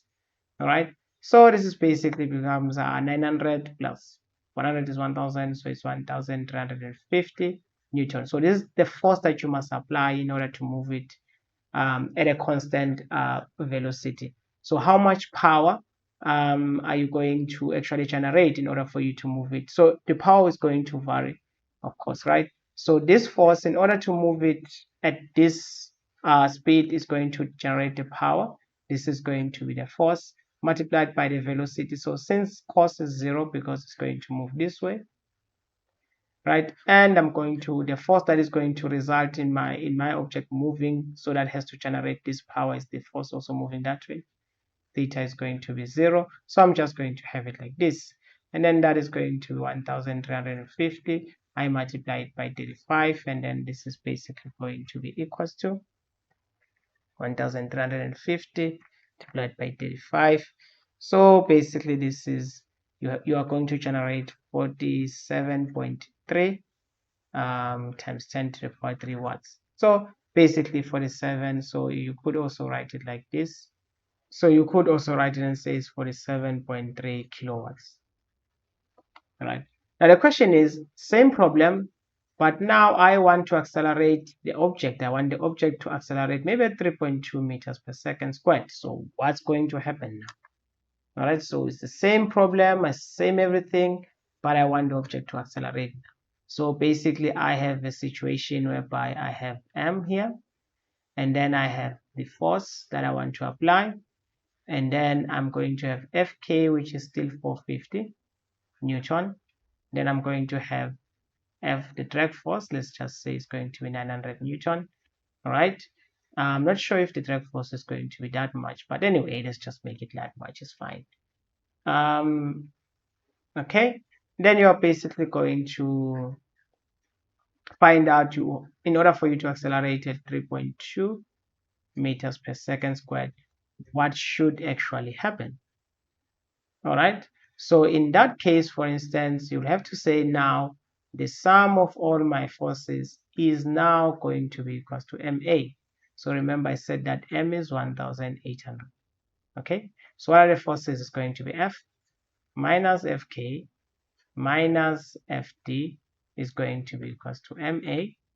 So my F is going to be equals to ma plus Fk plus Fd, which is going to be 1800 multiplied by 3.2 plus 450 plus 900. All right, and then this is going to be equals to 1800 multiplied by 3.2 and then plus 450 plus 900. All right, so now I have a very large force, so I now need to increase my force to 1110 Newton. So the power that will be generated by that force is just going to be given by whatever the force is. Now, since this is accelerating, I would probably have to find out what is going to be the maximum velocity at a particular point in time. So now this one, I have to have some more information on this one, because at least like I know the force, but then you can agree with me that the velocity changes. All right. So for instance, if I say to you, well, if I want it maybe in the same 3 seconds, actually, let's just have the same 3 seconds. All right. So in the same 3 seconds, you can actually find out how much work is going to be done by this force, and then after that you say in 3 seconds how much is that going to be. All right, so now we have to do some work now. So I have to find out what distance is going to be covered by that in 3 seconds, and then I'm going to have to find out what's going to be the time. All right, so let's find the distance that is going to be covered. So luckily our acceleration is constant, so we can actually find the distance. So if it was moving from rest, let's just say it was moving from rest meters per second, and then it was accelerating at that basically at that acceleration, and then it actually covered the distance in this time. We can actually find, we can do it two ways. We can find the maximum velocity, or we can find the displacement. All right, so we can do it either way. So let's find the displacement. I think it's going to be easier. Then we'll do the one with the maximum and see and compare. All right, so if you find the maximum distance, it's going to be v0 delta t plus half A delta T squared. All right, so this is going to be V0 is going to be 0 multiplied by T. Let's just say 0 half 3.2 and then 3 squared. All right, so my delta X, the distance that it will cover in 3 seconds is going to be, it's going to cover 14.4 meters. So which means that my power, the power that I will generate, let's just make space, which means that the power that I will generate is going to be the force, which is going to be 1110, and then the distance that I will cover in 3 seconds is 14.4, and then I'm going to divide this by the time, which is 3 seconds, and then how much is that? So now the power that will be generated by this is just basically 34.1 kilowatts. All right, so that's how much power is actually generated by this one. So let's just find out, but then this is the average speed. I mean, this just gives you the average. This is just like the average power. But if you want to find out what would be the maximum power that you have to generate, okay, up to what maximum power would you have to generate? So you'll have to find out what is going to be the final speed. So I can find the final speed V1 of that object, V0 plus delta AT. So V1 is going to be equals to 0 plus 3.2 multiplied by 3, and then this is going to be 10 point something, 9.6, sorry. This is going to be 9.6 meters per second.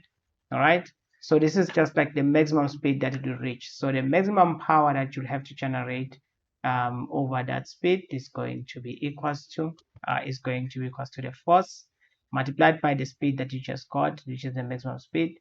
All right, so which is going to be 7110 multiplied by 9.6, and this is going to be equals to 7110 multiplied by 9.6. And now this makes sense because you have to actually apply more force. So you have to apply this type of power in order to reach that speed. Otherwise, if you apply the average power, which is this is the average power. This is the average power. If you apply the average power, you are not going to reach that speed. You are going to cover this distance, and then but you're not going to actually reach that speed. But then if you actually apply this one, let's just say 0.3 kilowatts. All right, so this is the maximum power that you can actually use. All right, so this is the average, and then this is basically the maximum power up to the maximum output that you have to apply in order to reach that speed. Basically, that's what it means. All right, so basically this is more like an instantaneous power, like what will be the power output at each and every point that you are generating as you are actually accelerating. All right, so this is the two approaches. All right, so it just depends if they want the average power or they just want the maximum power output that the engine, for instance, of a car needs to have in order for it to reach this type of a speed over a period of time. And then these questions could come up in a different way, and sometimes you lose power. For instance, there's something that is called efficiency. Let me just maybe all right, for instance, there is efficiency. So this average speed, sorry, just a note on this. So this average power, you would reach it. I mean, if you're just moving at a constant speed, you're not necessarily going to reach that speed, but you're going to move at a constant speed in 3 seconds. You actually get to a point whereby you reach that type of, you can actually apply this power, and then in 3 seconds you can actually reach a particular distance. You can reach this distance traveling at a constant speed. But if you're accelerating, this is the power that you want to apply because you want to accelerate to that power. All right, okay, so there is something that we call efficiency. For instance, if you look at an engine produces power, but then that power is not all of it actually goes to actually moving the car. Some of it goes to friction. There's friction in the engine. There's so many different things that basically consume your power. All right, so there is something that is called efficiency. which is, let's call it E, whereby you just say the power that you get out divided by the power that you put in. The power that you put in is the power that was created in the engine. All right. Then this one is the power that actually went to moving the car, right? This one went to moving the object, basically. All right, so this is more like your net power, whereby you have actually, not your net power, this is whereby after you have actually considered all your friction forces and everything else, and then the power, the net power that you have afterwards, basically. I'm right. Okay, that's basically to moving the object. Okay, so for instance, you may find that you're producing certain amount of power in the engine, but only maybe like 70% goes into moving the car. All right, so you would actually have to calculate how much power output will the engine have to have in order to move that. All right, if you want me to make examples on these as well, it's fine, just leave a comment and then I'll have examples on these ones. But this is more like engineering, this is more for your engineering type of questions, and then it's fine, I can just make a video with one example or two examples on this, and then that should be fine. Otherwise, I think with this section we should be fine, we should be covered. I'll see you guys whenever I upload the next video. All right, cheers and enjoy.